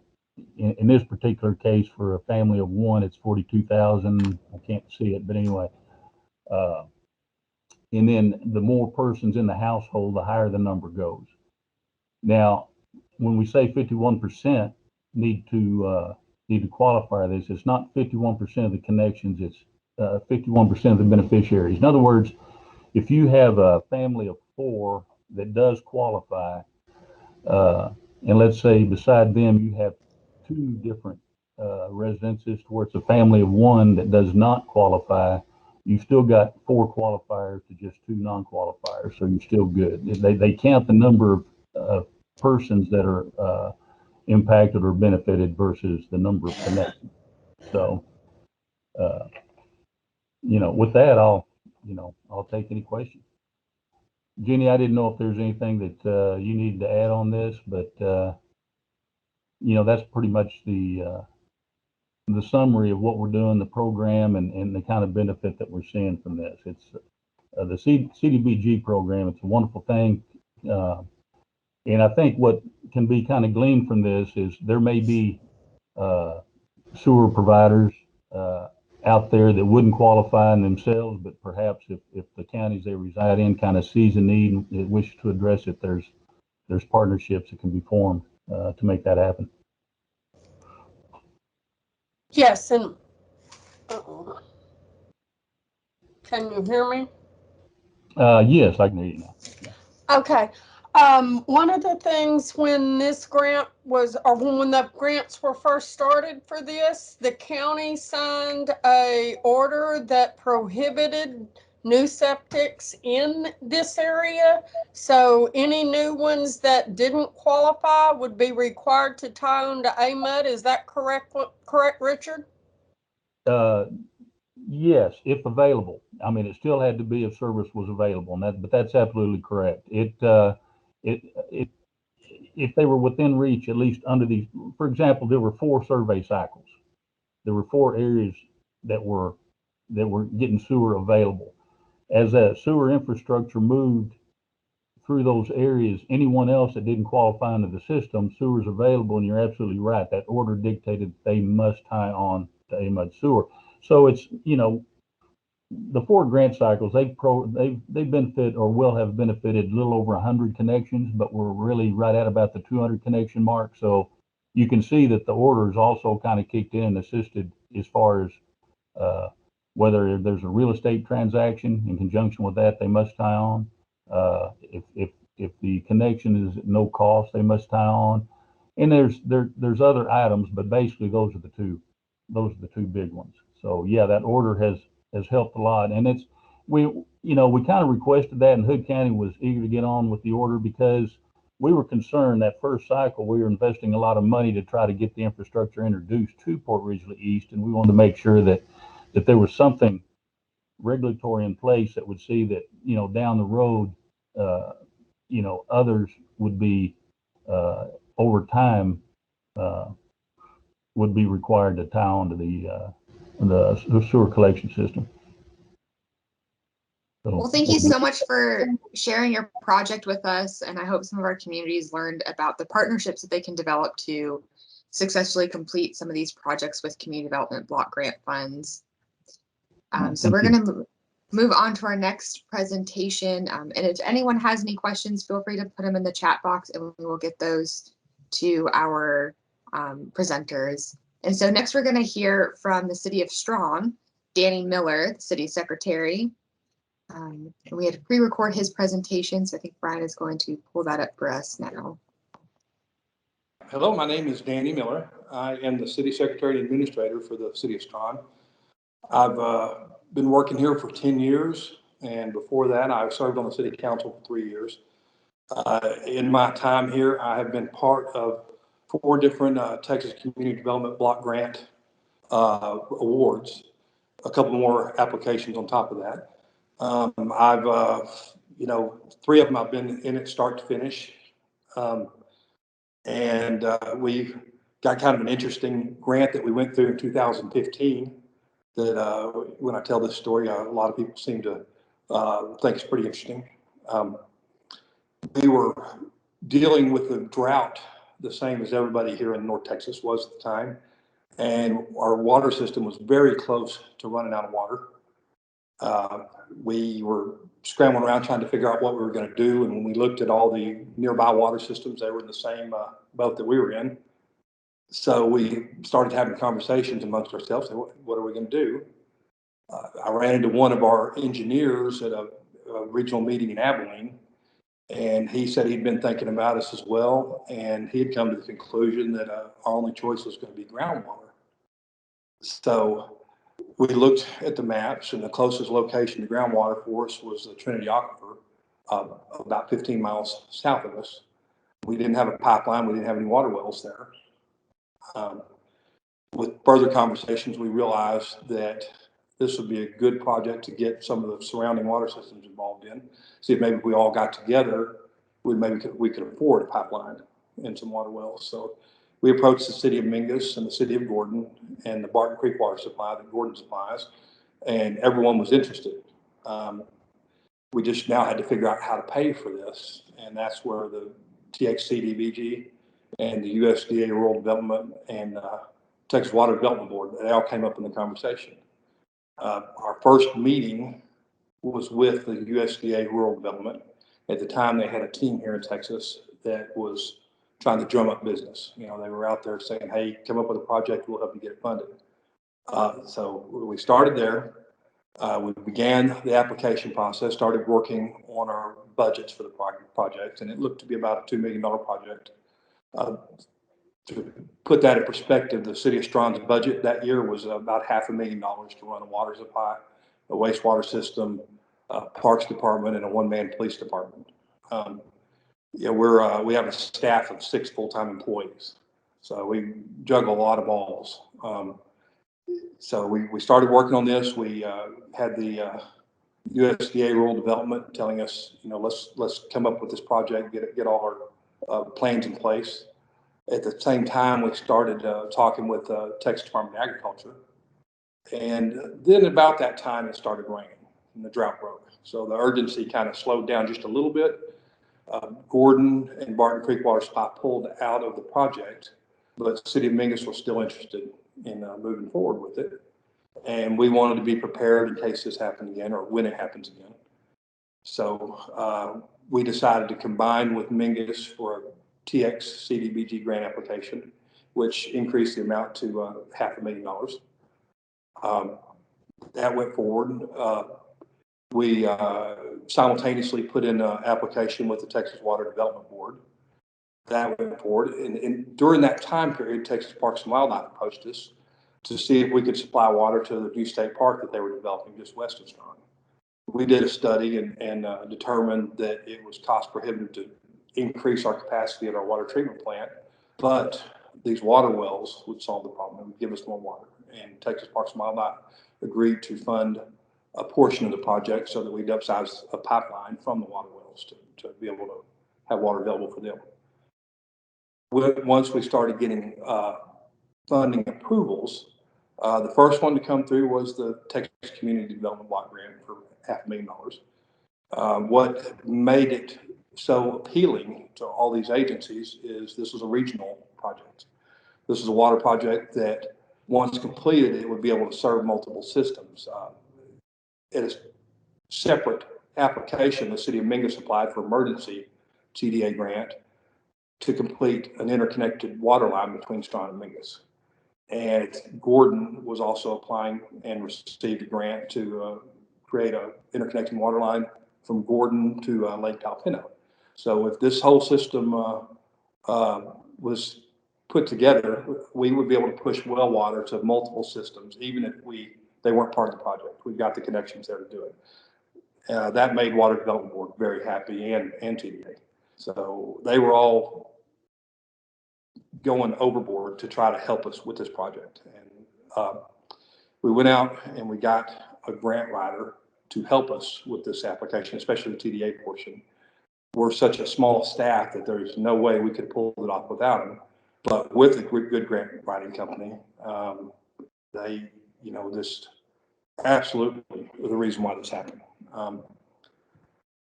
The project, I say, it wound up being a $2.5 million project overall. The funding, we started out with the TDA funds, and then the Texas Water Development Board approved us for another $700,000 in loan forgiveness. And then they approved the rest of the project with a straight loan. But at that time, we had also submitted our USDA rural development application for funds, and that took the longest to get approved.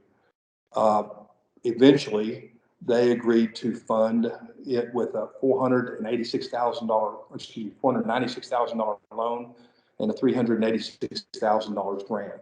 The grant funds were the last to be used. Texas Parks and Wildlife pitched in $400,000.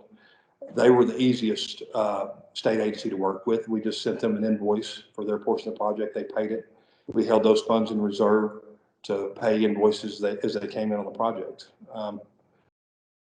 Probably the biggest challenge on all this, leveraging all these different agencies, was meeting all of their requirements. They've all got slightly different requirements for requests for proposals, land acquisition, the bookkeeping requirements, that sort of thing. And so our grant writer, while they were only contracted for the TDA portion, they helped us keep up with all of it.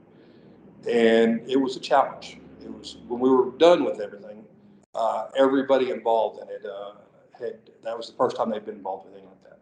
And we couldn't have had the project, we couldn't have gotten it completed without all of those agencies involved, without all that funding. Just the money wasn't there. The city of Mingus, city of Strawn, neither one had the funds to do this. If we tried to do it all with a loan, it would have created a debt load on our customers that would have been very cost prohibitive. The project, because of the different agencies involved in meeting all the requirements, it took longer than expected, which caused us some issues when we applied for our TDA grant in 2017, because we hadn't closed out everything on the 2015 grant. We really weren't even in consideration on that. But the project was finally completed towards the end of 2018. When it was done, we had 14 miles of new pipeline. We had 3 operating water wells. We brought them online, and we spent about 6 months supplying basically untreated water for a construction project on the I-20. If you've driven out west, you've seen where they've been spending the last couple of years knocking down Ranger Hill and rerouting it. Well, we supplied all the water for that project, and that gave us a really good shakedown period to make sure these wells were working, the pipelines were working. After completing the water wells and the pipelines, we have managed to bring on the city of Mingus as a wholesale customer, so that added several hundred customers. We brought on plenty of customers between the town of Desdemona and Strawn that had never had access to running water. They'd always either hauled water or caught rainwater. This project has allowed one of the ranches along the pipeline right away to be sold and subdivided. We're expecting maybe another 100 water customers on that line. It's the state park project is moving forward right now. They expect to have the state park completed in 2023. None of that would have happened without this pipeline and these water wells. None of it would have happened without, leveraging all of these agencies, one working off of the other. It's a hard thing to pull off when we're such a small city and keeping up with all the paperwork, but it can be done. I mean, I'm basically, it's myself and one part-time employee in the office helping me keep track of all the records. And we got it done with a lot of help from our engineers and our grant writer. Can't say enough how important they are. But we would not have this system without those people. And now we're starting to enter drought conditions again, where we have a plan now. Where a lot of the systems around us are still in the same boat. When it stops raining and their lake dries up, they're out of water. But we've now got 2 sources, and that's going to be the catalyst that allows our community to grow. We're a town of about 700 people, so this redundancy in our water supply is a luxury and importance that would not have happened without the CDBG. We have been updating our water system for the last 30 years using these grants. We've managed to replace nearly all of our distribution system. We still need to do more work on our water treatment plant, but that's what this current grant application cycle is all about. We've updated our wastewater treatment plant. These are all things that a low-income community like Strawn would never be able to achieve without these grants. So I can't say enough how much we appreciate these state agencies and this funding. That's really all I have on that. If you have any questions, please feel free to contact me at City of Strawn. I'll be happy to answer. If you have any questions about that presentation, feel free to email me or put them in the chat, and I can forward those to Mr. Miller as needed. So next, we have Lucille Johnson, Assistant to the Executive Director of NCTCOG, and Prit Patel, Regional Economic Development Recovery Coordinator for NCTCOG. They'll discuss other resources from COG for our local communities. Good morning, Olivia. Thank you so much for the invitation to speak today. And Lucille Johnson's also with us today. I'll be doing a presentation, but I'll let her speak also.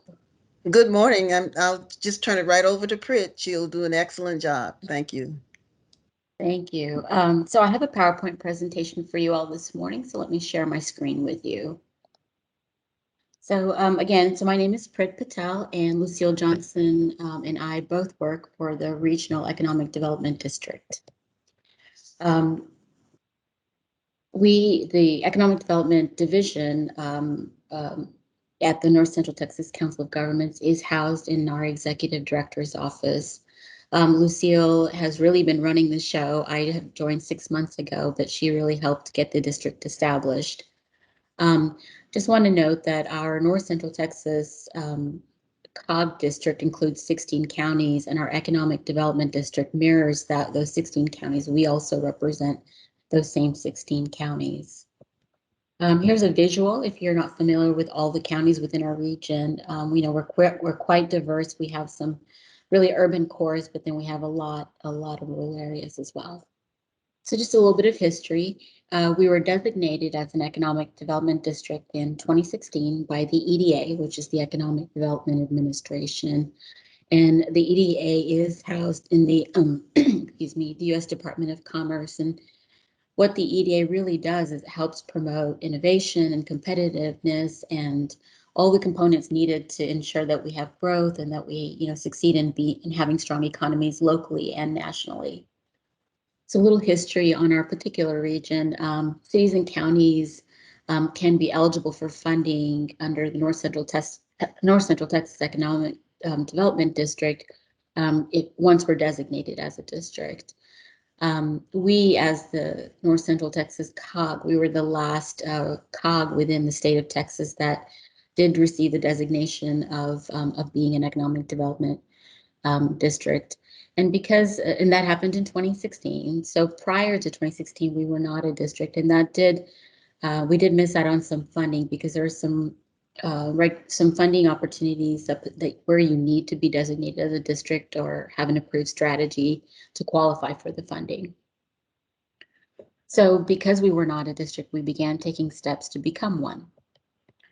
And here are the major pieces that allowed us to become a district. We first engaged a lot of our regional partners, cities and counties and industries, just to get their input on this idea of wanting to be an economic development district. We wanted to ensure that it wasn't just us, the COG, but it was the region that wanted this particular designation and everything that comes with it. The second piece was writing a comprehensive economic development strategy, which I'm going to go over a little bit later in the presentation, but to really write something that was representative, a strategy that was representative of the region and the region's needs. We then sent that SEDS to the governor and the EDA for approval so that they could review it to ensure that it met the needs and the requirements based on their organization. And then the fourth step we took is we got support letters from our county judges within our 16 counties so that we knew we had their support as we move forward in becoming a district, and that they also had input.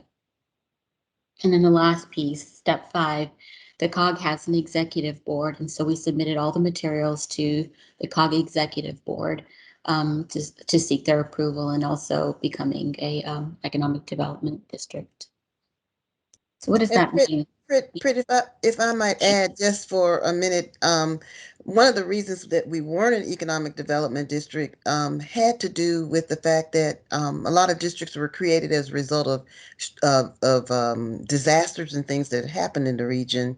And the North Central Texas region hadn't experienced the disasters that others throughout the state had experienced, like some of the hurricanes and tornadoes and flooding and so forth that had really created quite a bit of loss. And so that was the primary reason that we were not an economic development district. And by not being a district or not having this comprehensive economic development strategy in place that Prit is going to talk to you about, it prevented our local governments from being able to qualify for these federal grants that were out there. Now, if the individual community had their own comprehensive economic development strategy that had been approved by EDA already, then they could qualify for projects. But what we quickly realized over a period of time, over a period of a decade, when our folks were applying for federal funding through EDA, and they didn't have a comprehensive development strategy in place, they weren't getting these grants. And so for the whole notion of being able to have a comprehensive economic development strategy in place, it has opened the doors for our communities throughout the region. Prit, I'll turn it back over to you. Thank you, Lucille, for that background. So what is an approved SEDS and approved or being designated as an economic development district mean? Well, first of all, there's the staff that we now have at the North Central Texas Council of Governments, which is Lucille and I. Then we manage the work of the district. And the district is also represented by a board, and the board is the 51-member board, which is representative of city and county governments and some private sector and education industry folks. The way the board is set up is we really wanted the board to be representative of the region, so we have categories. We ensure that there's one representative from each county, and then different categories of population. So, you know, we have, for example, we have a category of communities that have less than a 25,000 or less population, and we ensure that they have an X number of seats on the board. We also have a designation or a category of principal economic development interest folks. So those can be people from different industries outside of government. They can come from the education sector, but it's wonderful to have all these different voices that represent different size communities and different industries on the board. So it truly represents the diversity of our region. And as Lucille mentioned, the comprehensive economic development strategy, the SEDS, was such a key piece of us being an economic development district. In fact, if we don't have a SEDS, you know, we don't qualify to become an economic development district. So what's in it for North Texas? As Lucille just mentioned, a huge piece of us being a district and having a SEDS is the opportunity to apply for federal funding that may not have been available to us if we didn't have that particular strategy and that designation. So it really does open up monies, the opportunity for monies to come into our region. And the SEDS itself and the district, provide an opportunity for us to have, to really build a roadmap for the future, to have goals and strategies to work towards that are representative of our diversity. So when it comes to funding, here's just an example of some of the funding we received because of this designation and because of the SEDS itself. So this is funding that came out of the CARES Act last year. So our region, our 16 county region, received almost $20 million in grant funding from federal funding, from the due to the CARES Act. And I don't know if you can see the details, but the funding kind of varies. We've got, funding that went to communities for broadband, for other infrastructure projects. But these are needs in the community, and this designation and this SEDS allows us to continue to apply for those funding. With the new ARPA, the American Rescue Plan Act that was just signed recently, we don't have any guidance on it, but we know that it's been funded with double the funds that the CARES Act was under the EDA. And so there is going to be future opportunity for communities and nonprofits in our region to apply for funding. And just to follow up on that, just so that you know that in the CARES Act, EDA as a whole, for the whole country, received $1.5 billion to do projects and so forth. And just so you also know too, EDA is the only federal agency whose sole focus is economic development. Now, with the new program that you just heard mention, they're going to double the amount of money that they're giving to EDA to do economic and community development.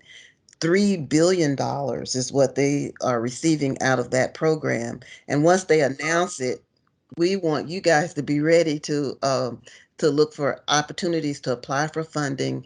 And if we can help you with any of those, those thoughts on how to put your applications together, you let us know, because we want to see more money coming into the region as a result of those funds.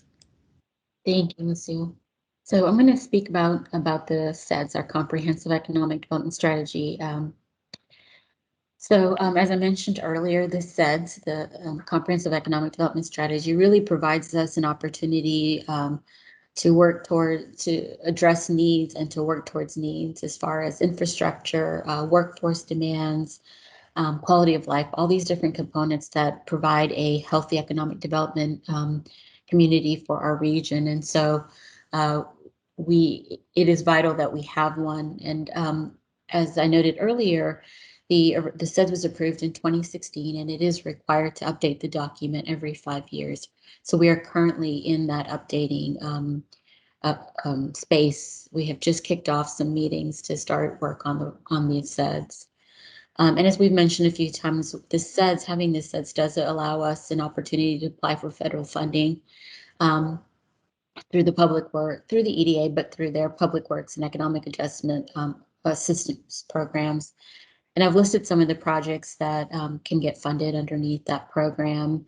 As you'll see, a lot of the programs are kind of infrastructure focused, but we do have opportunities to apply for incubator spaces and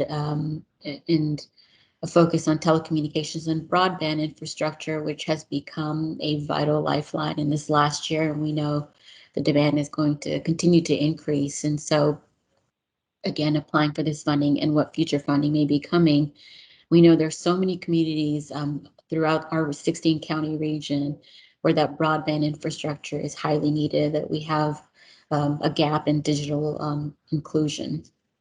So the EDA does require 5 key components that must be required, that are required in this SEDS. The first piece is the summary background, which really just paints a picture of our region, our demographics, our workforce, kind of says to the EDA who we are, says to the region who we are.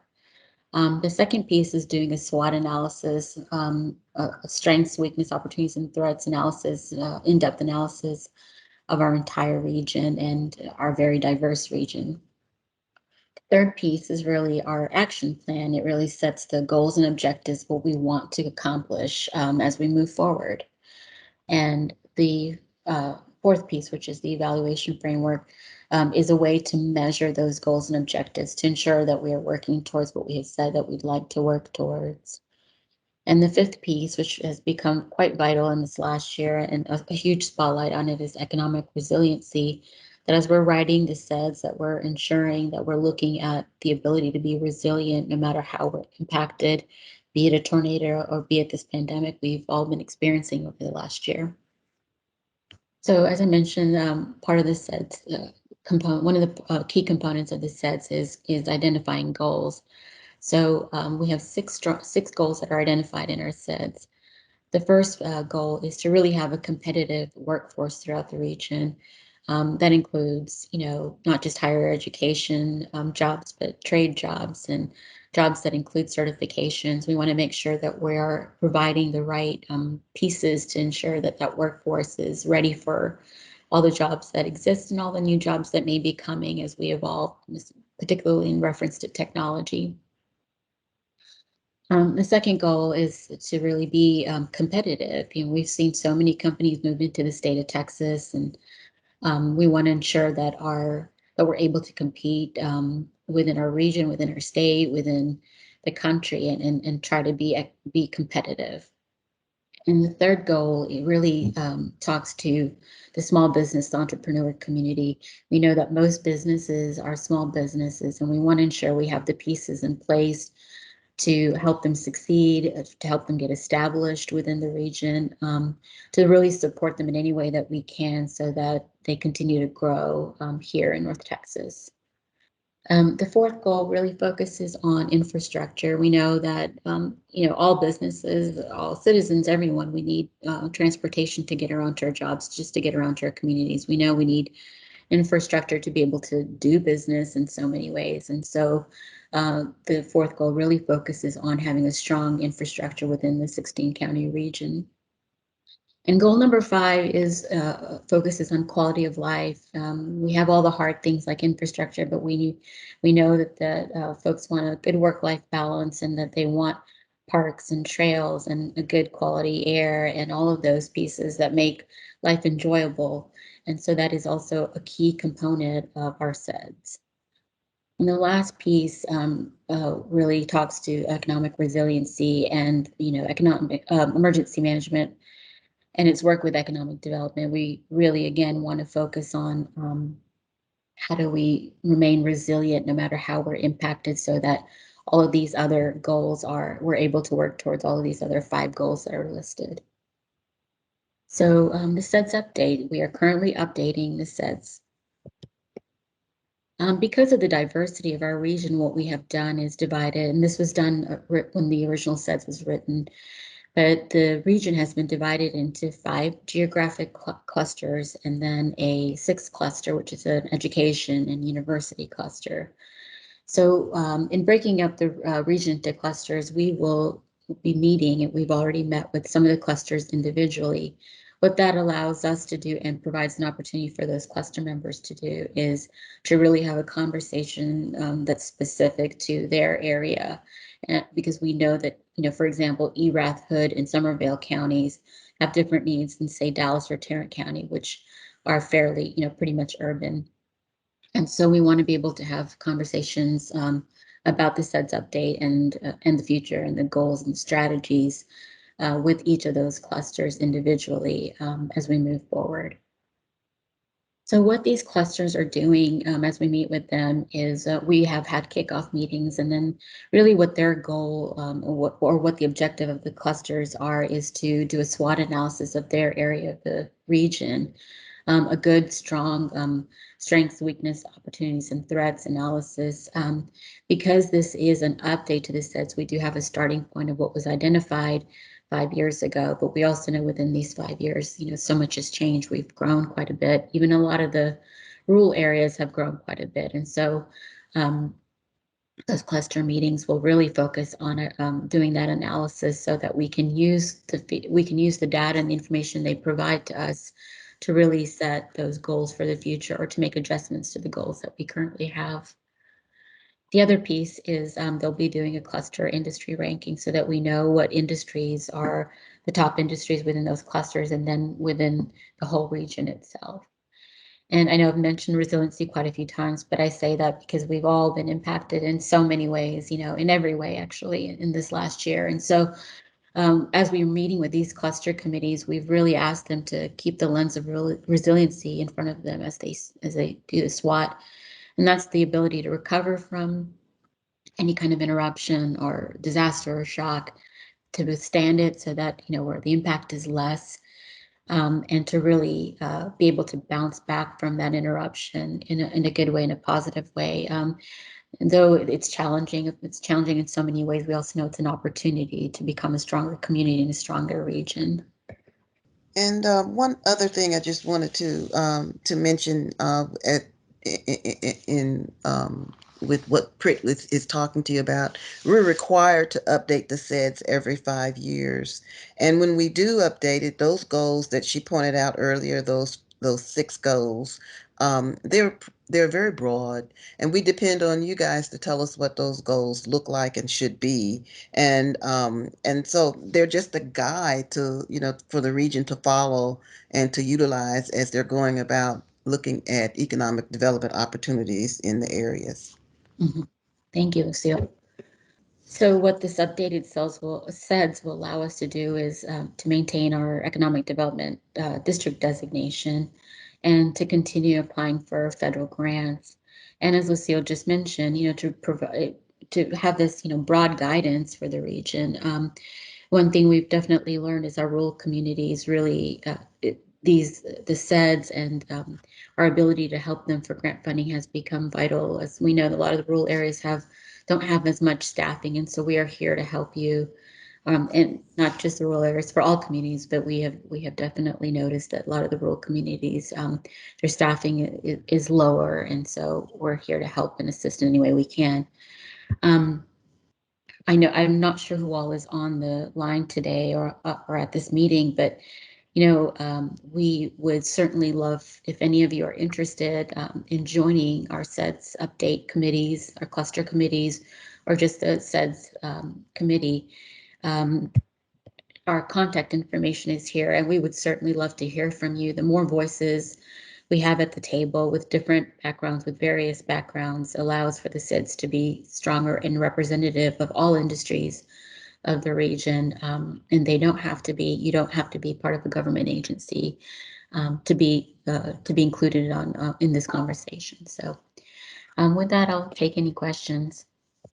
As you all are thinking through, we do want to point out that we really can use your help as we begin to work on the Comprehensive Economic Development Strategy update for the region. And we don't anticipate that your role will be such that it completely destroys your day or takes away from the other activities and things that you have planned in your job and what you do. But we do think it's important that we have information and input from everyone in the region, everywhere.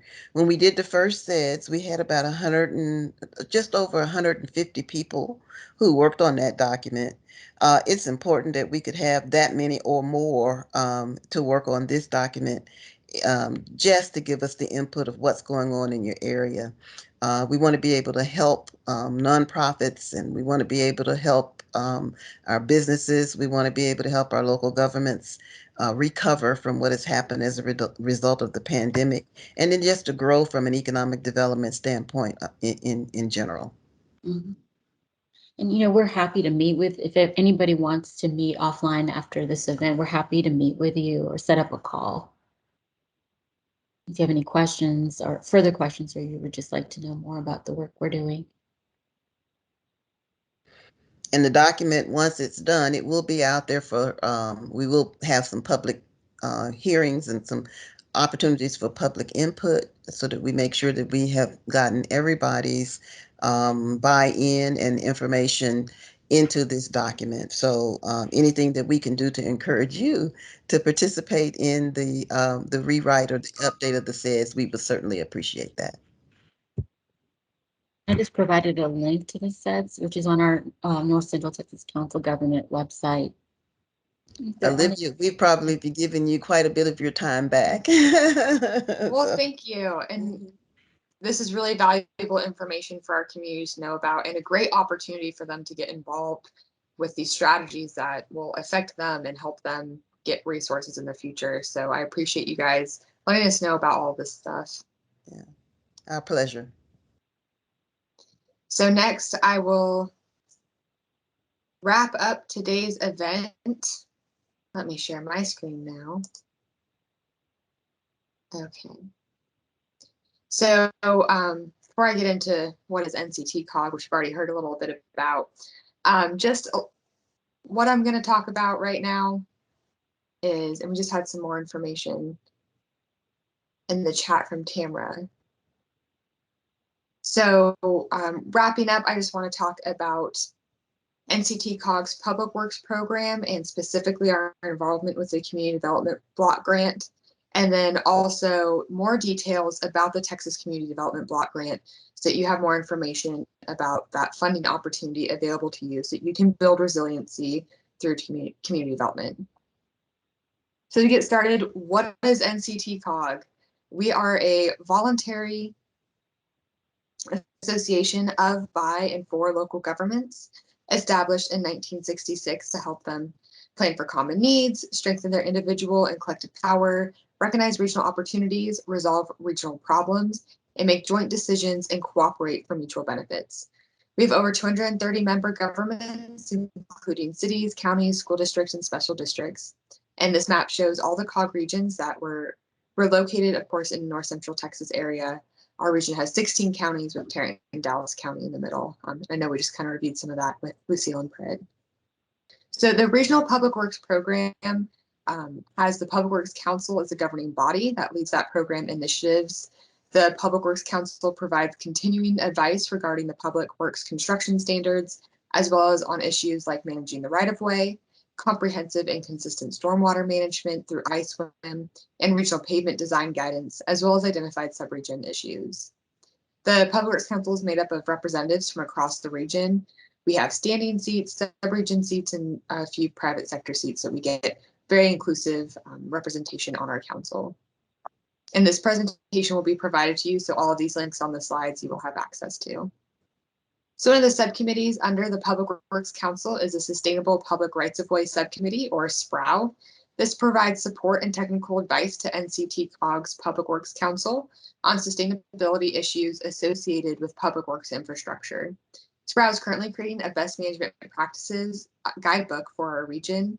They focused on landscape planning and vegetation maintenance for the first topic and are now focusing on utility coordination. They're working with private utility representatives to come to common ground on what is expected from each party. Other topics they hope to include are complete streets, green infrastructure and low impact development, and right-of-way planning, administration, and policy. These topics have federal and state guidance, but SPROW really wants to provide a resource that is specific to the North Central Texas region. The Integrated Stormwater Management, or I.S.W.M. program, has technical manuals to help implement their strategies across the region. The I.S.W.M. Design Manual for Site Development and Design Manual for Construction are cooperative initiatives that assist cities and counties to achieve their goals of water quality protection, stream bank protection, and flood control. They also help communities meet their construction and post-construction obligations under state water permits. Communities can also become bronze, silver, or gold certified based on how many of the strategies they have implemented. The Public Works Construction Standards 5th edition came out in 2017 and is available to purchase on our website. This is also known as the Blue Book in our region. The Standards Drawing Subcommittee is updating the details at the back of the Public Works Construction Standards. These are those like engineering drawings. It's not as exam. The whole standard specifications is not a design manual, but gives specifications for proper public works construction. Many of our member communities have adopted our specs into their own standards. The Standards Drawing Subcommittee has completed edits on Division 1000, Erosion and Sediment Control, and Division 3000, General Underground Conduit. These divisions will be released as an amendment to the 5th edition in May. NCTCOG staff, with guidance from the Public Works Council, plans the Public Works Roundup. This year is our 22nd annual Public Works Roundup and is being scheduled for August or September. We should announce that date in the next few weeks. This event is usually held in spring, but hoping for in-person attendance, we have pushed it back to early fall. We also hold trainings throughout the year based on what the Public Works Council thinks is an in-demand for the region. Last year, we hosted the New Inspectors Workshop for new inspectors to get knowledge from an experienced inspector. We also hosted the Construction Contracts Administration Workshop to give communities tips and tricks to complete a successful construction contract. We hope to host these again later this summer or early fall. And you can find all of our NCTCOG trainings and others in the region posted on our Public Works training calendar on our website. So now get into the Texas Community Development Block Grant Program and how NCTCOG is involved. So Community Development Program is under Public Works. NCTCOG's role with TDA's Texas Community Development Block Grant is to provide technical assistance. This includes giving general assistance to communities. Although we can't help with specific projects or project applications, we can answer community questions like on population data, resources available, and we stay updated on Texas CDBG guidelines. So you can always come to me first if you have some general questions, and I can help provide that answer or get you in contact with the right person. We also play a vital role in circulating program information. We forward information to our eligible communities on upcoming meetings, hearings, and workshops. A new part of our contract is providing Section 3 registration information. We provide an opportunity for businesses or individuals to register for Section 3 employment or contract opportunities. This registry is through HUD, but we have information on it on our website and the link to register for it through it there. So Section 3 program requires the recipients of certain HUD financial assistance, provide training, employment, contracting, and other economic opportunities to low and very low income persons, especially recipients of government assistance for housing, and to businesses that provide economic opportunities to low and very low income persons. We are currently working on getting a contact list together so that we can send this information out. This information will also go to our communities that are eligible for Texas CDBG funding. Like I said, there's a lot of this information provided on our website. The link included on this slide is for the general information on the HUD website, but I try to get all the different resources from HUD and combine it onto our website for one concise spot so you can see all of that together. So like I said, we are contracted to the Texas Department of Agriculture and support activities associated with Texas CDBG Community Development Fund grant. Like stated earlier, we provide technical assistance to our eligible member governments in the 16-county region related to the Community Development Fund. TDA did release new rules to the Texas CDBG program in February of last year. This has modified our rules slightly. It has changed the process of determining project priorities and scoring for the Community Development Fund. So with that rule change, projects are still awarded based on 200 points. Previously, 10% of the score came from the state and was based on communities' performance from previous contracts. Each applicant was automatically given the full 20 points, and some points could be deducted for not submitting a progress report on time or something to that matter. And that same 10% is still there today currently. So previously, the 90% of score came from the Regional Review Committee, or RRC, and they selected the scoring criteria and prioritized projects. This was a group of regional stakeholders that each COG, so us at NCTCOG, we coordinated these efforts with the regional stakeholders to get the scoring criteria and the prioritized projects, and then had a public meeting to get public comment and whatnot. So this effort has changed slightly. So now 25% of the score comes from the regional prioritized project types. And again, we do get regional stakeholders together, hold those meetings, have a public meeting, and receive public comment on those for region-specific prioritized projects. Then 65% of the score comes from the new United Scoring Committee, or USC. And that's a statewide committee that selects the scoring criteria. So at NCTCOG, it's our responsibility to help nominate a regional stakeholder to be on that United Scoring Committee. So we nominate that person to TDA. They do the background check and all of that and vet them for the position on the committee, and they help select those scoring criteria. So like I said, our role has slightly changed, and how those scoring criteria are selected has changed from regional to statewide. So these are the priority project types for our region. So water, wastewater, septic tanks, water, wastewater yard lines, roads, streets, and drainage all receive 45 out of 50 points as a priority project type. Then all other eligible project types get 15 points. So in our region, it's not possible to get 50 out of 50 points. And this is the same project priority types and scoring that has been used for about 10 years. So the Community Development Fund is the largest fund category in the Texas CDBG program. This fund is available on a biennial basis for funding through a competition. Although most funds are used for public facilities like water, wastewater infrastructure, street and drainage improvements, and housing activities, there are numerous other activities for which these funds may be used. Funds are allocated to each state planning region to ensure a broad geographic distribution of funds as described in the TDA one-year action plan. Applications for the 2021 and 2022 Community Development Fund are due May 3rd of this year. So there's still about a month for communities to get their applications in. Another program or grant opportunity under Texas CDBG that is also, the application is due May 3rd of 2021, is the Downtown Revitalization and Main Street Program. So the objective is to provide infrastructure improvements to address the conditions that contribute to the deterioration in an area designated as slum or blighted in applicants' communities, downtown or Main Street area. All proposed infrastructure improvements to be funded by the Downtown Revitalization Program must be located on public property and within the designated downtown district.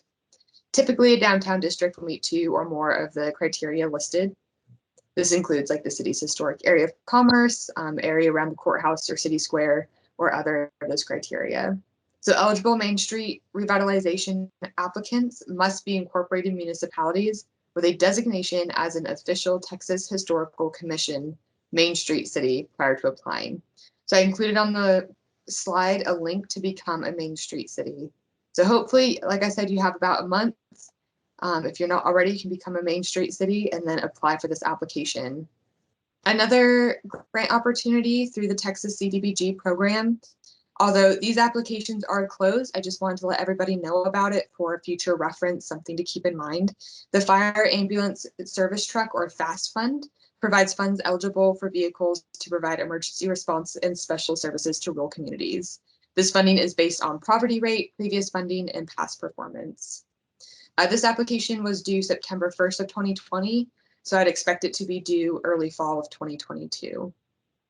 Another grant opportunity from the Texas CDBG program is the Planning and Capacity Building Fund. Again, this application closed September 1st, 2020, so I would look for it in early fall of 2022. But just another opportunity for you to keep in mind. So the Planning and Capacity Building is a competitive grant program for local public facility and housing planning activities. Localities apply for financial assistance to prepare a comprehensive plan or any of its components. So eligible activities include addressing needed local planning elements, assessing local needs, building or improving local capacity, or developing strategies to address local needs. The planning process should result in improved local capacity to identify long and short-term needs and to develop implemented strategies to address the identified community needs. So again, these are funding opportunities that you can use if you've learned about resiliency topics in building community development today.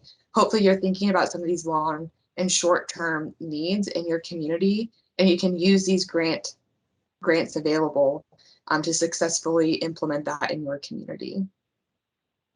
So thank you everybody for joining us today. I hope you learned a lot. We had a really packed agenda, so I'm excited for the opportunities to learn today.